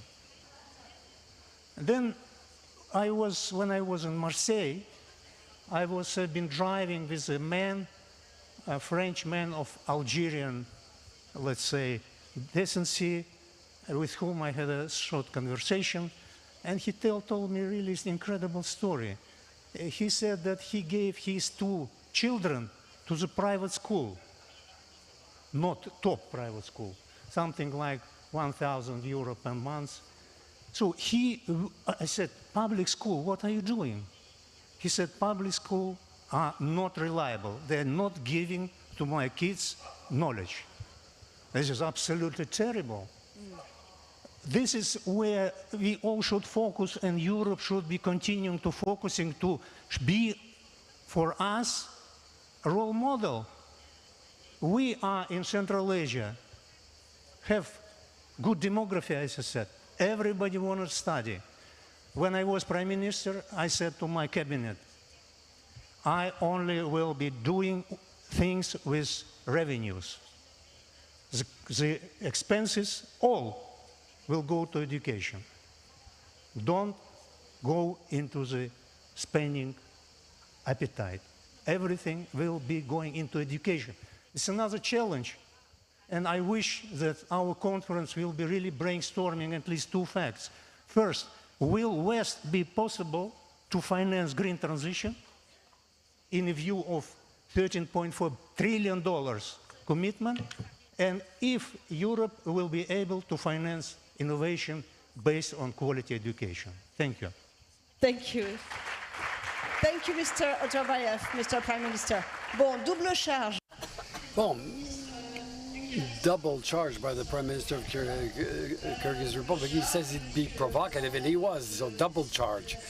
So 25% on defense from our GDP, and we can't even finance our education system. So what are we doing? So Mrs. the Minister of Ecological Transition, Agnès Pannier-Runacher, how do we finance transition in the South? But the question is now sent to us, Agnès Pannier-Runacher. So thank you very much, Mr. President, Mr. Prime Minister, ladies and gentlemen. In fact, what this demonstrates, it's not a question of money. Money is there. It circulates. What's lacking, it's the mobilization at the service of the fight against climate change and adaptation to climate change. So it's the courage of pulling out of our comfort zone and to fight against earnings of an economic world that's designed based on fossil fuels. As you demonstrate, the cost of climate urgency is known, it's enormous, and it's much larger than the cost of action. And I think the key word and what was mentioned earlier is investment. We need to stop looking at money invested in mitigation and adapting to climate change as a cost.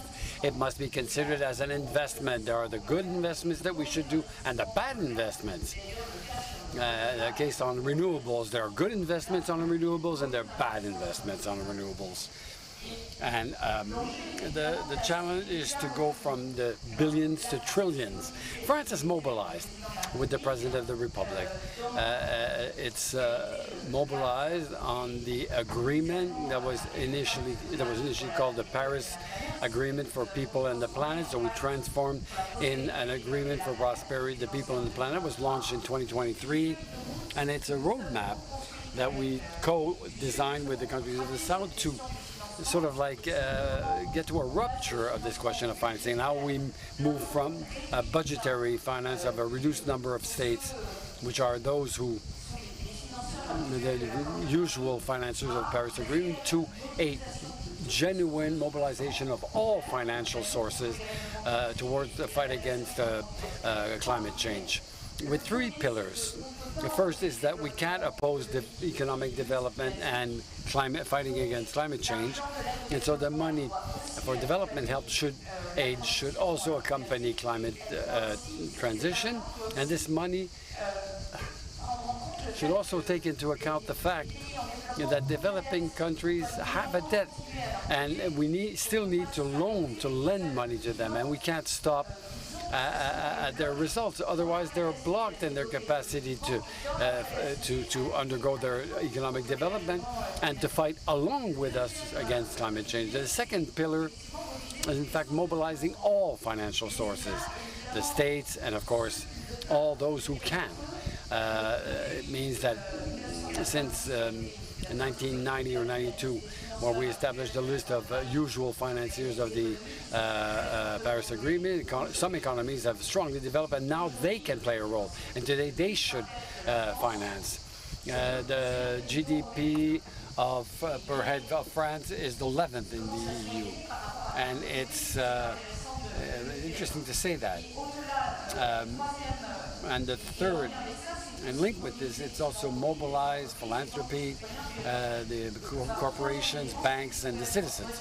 And third element is we have to really change the international financial system. We start doing that with the World Bank. But there again, the Bretton Woods institution need to be visited with a view to this challenge. And with a view to this, there's a major challenge, is the cost, capital cost. In a country like Senegal and Pakistan, we finance with interest rates that are at 2-digit, where Germany is financed at 2%. In the most vulnerable country, the risk premium is sky high. So it means that the problems in investing strategies, infrastructure, investing in climate change, because there's this risk premium that blocks projects. So this challenge here is to manage to set a limit and remove the risk of these projects so that the best projects, wherever they may be on the planet, be financed. So we have to lift the cap. And the same idea, how do we broaden the basis of donors? And we try to find innovative tools, and maritime transport, and this was agreed in Loni in April. I'm thinking of the promising work on aviation, on airlines. I'm thinking of a taxation on fossil energies used for comfort reasons. So we should hinder countries to have access to energy. I remind you that 800 million people on the earth don't have access to electricity. So let's start by providing electricity to them before anything else. And I'm thinking also of the carbon taxing mechanism that Europe is implementing, that can be an extremely powerful mechanism for the transformation of developing countries.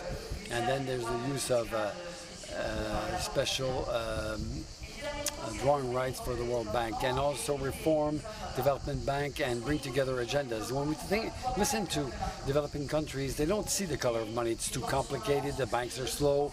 They have the cold feet. valuation of the risks is a problem. It penalizes the most fragile countries. When we contribute, I remember that France invests 6 billion euros each year in the climate finance. It's the second country in the world, the highest contributor.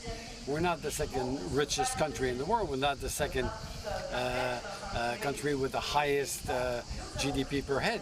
Now, we took our responsibility for this financing, and our feeling is the money doesn't reach the most vulnerable countries. So here again, solutions are well known. We have to implement it, capitalize more, mobilize the banks, simplify procedures, except to finance country strategies and not project by project, because every time we go over a cycle validating the projects and everything. Not only finance infrastructure, roads and dams, but finance local and participative transitions and solutions based on nature. The example of Costa Rica with the solutions based on nature is credit and biodiversity is sheds a big light on everything, and the High Ambition Coalition for the People and the Planet, and sometimes the results are underestimated but very promising. So as you see behind all this, the stake, the challenge is to recover trust between the north and southern countries and pull out of the idea that the countries of the north is a coherent ensemble. Ecology has become a geopolitical issue. Ecology raised the question of competition for rare resources like energy, water, food, and critical raw materials. And very clearly, we should no cooperation means opening up the way to conflicts. So there's no other option but to develop cooperations. Thank you, Mrs. Minister. So again, here talk about China and the participation of China. Maybe we'll be able to go back on that. We still have 15 minutes to go, so I'll hand over the floor to Mr. Hao Chong from the IRB. We're on financial piping here. How can we finance a transition in the south? You have a lot of solutions were mentioned. Maybe you have others to talk about. Mr. Chong. Thank you, Alexandra. And it's my great pleasure to join the distinguished the panelists. I came from the Bank for International Settlement, BIS. This is a international organization with the longest history, with headquarters in Basel, Switzerland, just not far away from the French border. As the panelists just elaborate, you can see that the question today is no longer whether we need to finance the transitions, whether it is from the south or from the west or from the north. We have to finance it. But as Minister just said, it is how we can do it. How we can do it credibly, inclusively, and effectively. So my remarks is just follow up on what they just said with the panel, that the appeal is for the financial sectors around the world.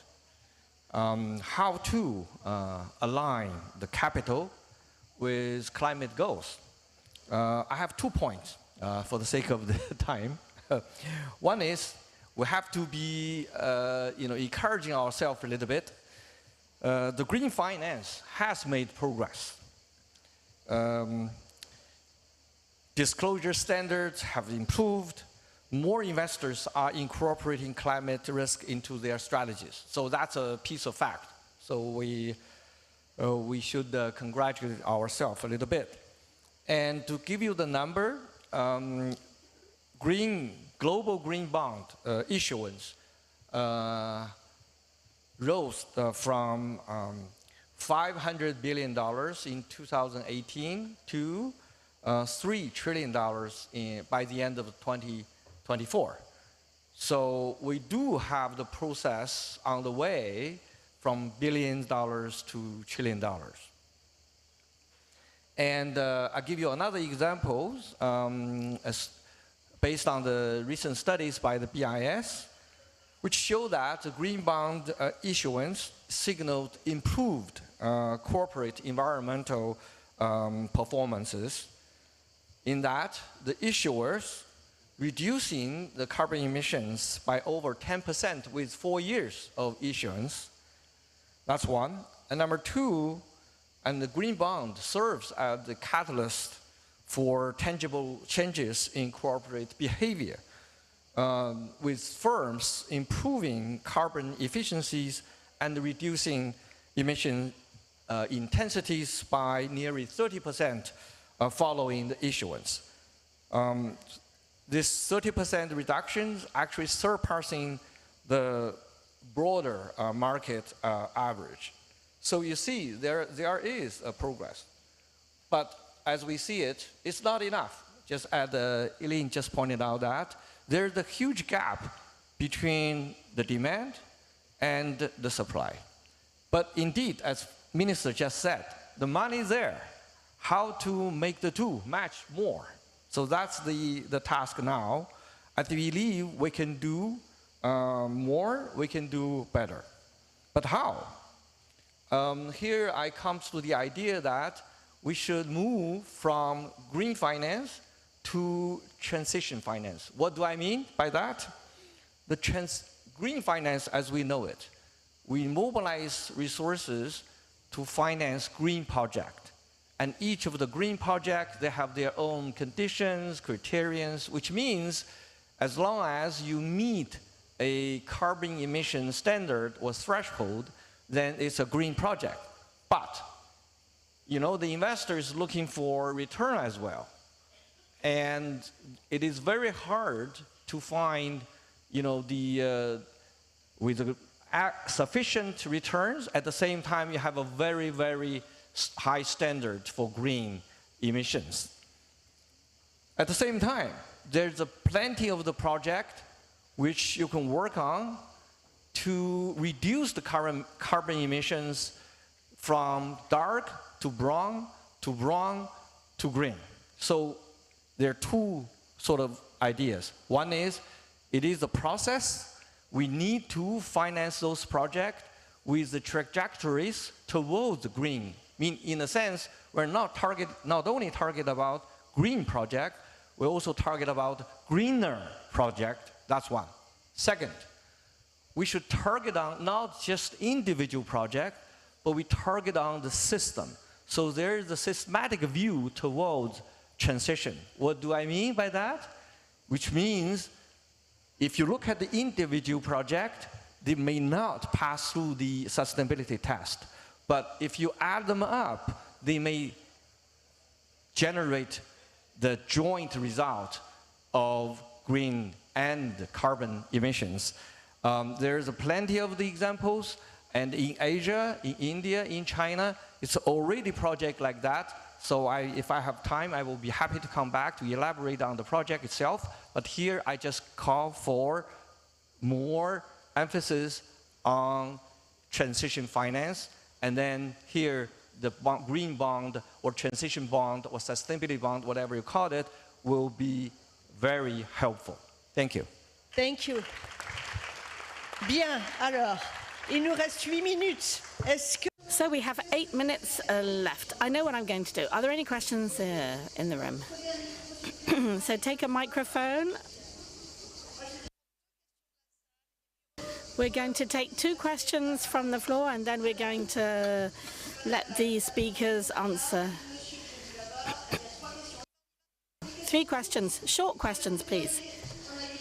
And hello, Christine Alzaba, I'm a journalist. I represent Financial Africa.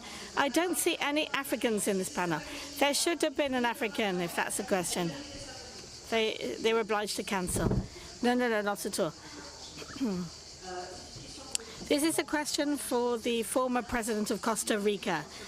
What you described in your country is very serious. With regard to the solutions that you've found, are there any that would work for Africa that might be going down the same road as Costa Rica? Next question. We take first question, does Costa Rica have any ideas for Africa? Second question. I work in private equity. Welcome. It would be very interesting to get your take, probably from all the four. When we finance transitions in the Global South, we usually tend to do that with a debt-structured way. Doesn't that raise an ethical question in the sense that it's more pressure on those developing countries who actually are hurting from a cash flow perspective, more fiscal pressure, more cash flow pressure? I see there's an ethical aspect here, and I would love to have your take on that. Thank you. Thank you. Monsieur, la dernière.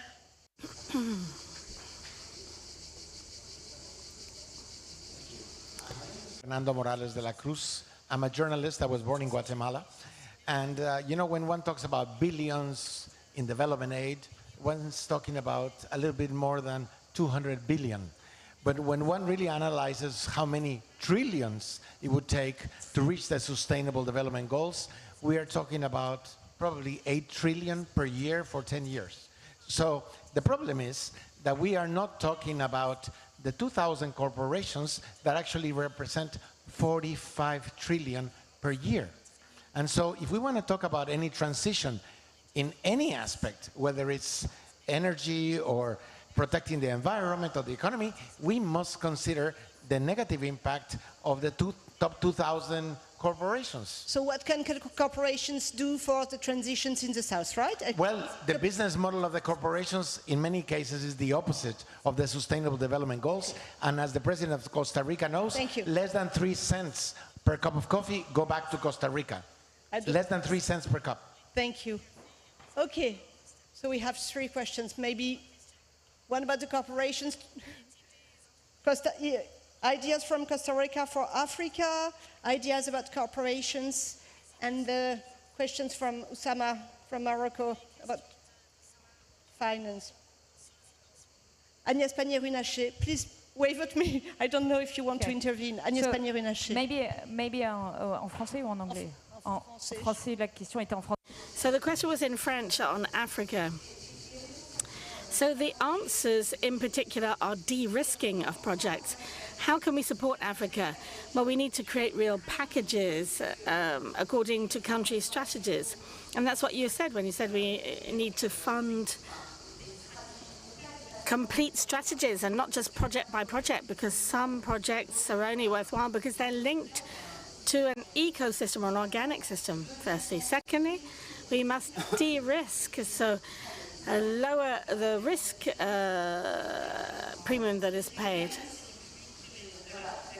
Public-private financing. And there are 2 tools that I haven't talked about, and these are biodiversity, high-integrity biodiversity credits, which are an initiative that we took with the United Kingdom, and so it's the minister that is negotiating for climate, biodiversity and pollution, who, in the name of France, who is speaking to you. And the initiative of high-integrity biodiversity credit is today unrolling projects, pilot projects, to see how it works and if it's to advantage to speed up these funding. And credit 6. I'm very surprised that the NGOs consider that this is a renouncement. No, this has been at the heart of the Paris Agreement since 2015. And this is the opportunity of creating strategic partnerships with the most vulnerable countries and to pull out of this totally fictive argumentation of the group of the countries of the North and the group of the countries of the South, because we're a group of different countries, actually. And the trajectory or the funding capacity as France are much lower than many other countries of the North. Nevertheless, I make more efforts than other countries. So it's not the right approach. The right approach is how altogether can we go and find projects that I'm thinking of RDC. There's a demographic question in RDC. The best way to respond to RDC is education, and education of girls in particular. It's nothing to do with the climate, and it will no doubt be the most efficient way to contain greenhouse gas emissions of the RDC and to prevent its carbon footprint from going through the roof. Tao. Okay, thank you. I just want to address the questions raised by the private equities. you know, the BIS has launched the so-called the Green Bond Fund about 6 or 5 years ago. And right now, the size is already cumulatively reached to almost $7 billion US. So it's with the high qualities and criteria. But the point I want to appeal to private sector like you is that pay attention to this fund and pay attention to the fund which is looking for investments which with a hybrid with renewable energy project and the traditional coal or fuel-based project which altogether generated the systematic reductions of carbon emissions. Just a little bit more. You know, renewable energies, as we see it, suffer from the high intermediates. And as we said it, 30% renewable energies suffer from that. On the other hand, the coal or fuel-based power plants, they also suffered from slow start and high requirement for working load. But if you reduce the working load of the traditional project, then it suffered from the carbon emission intensities. But at the same time, you reduce the number of the operations, which reduce the total emission of the project. So if you have a syndicated loans for consist of 2 kind of project, then that will achieve both the project objectives of sustainability and the financial returns. So this is a clear examples in China, India, Indonesia. These are plenty of the opportunities over there if you're looking for opportunities. So I appeal to all the private sector here to look for that, because the coal mining power plant, these are the heavy emitters, heavy sectors which we should work on. Thank you. Thank you. Mr. President Alvarado, Mr. Prime Minister Otorbayev, I'd like to, even for maybe a word of conclusion, I'd like to listen to you, please. Maybe about corporations, Hello. I don't know. Yes. Thank you. Thanks for the question. I do believe it's an experience and could be offered as an example for reference. But I do believe that every country, either from east and west, north and south, should find their own developmental pathways and agencies. Let me put you another example. Costa Rica abolished the army. We have no armed forces since 1948. And I do believe that's our way of doing things. We don't have tanks, we don't have artillery. We try not to be a menace for nobody. But we don't go telling everybody that that's the way to go. We just offer that as our way to go. And I think that's the way the world works. If we want our liberty to be respected, then we need to respect others' ways. But we put our ideas in the market of ideas. So hopefully also it triggers change from within people. I close with that. Where do I put hope today? Today I put hope within myself, and knowing that tomorrow there's going to be another day and I can work another day towards the things I believe. I'm not putting hope on politicians doing things I don't agree on. I put hope of what I can do about the future. And I think there's the hope that's why I'm hopeful, because I know today, tomorrow, and the day after, I can do the things I believe are the positive for my son, for the planet, and for the people I love.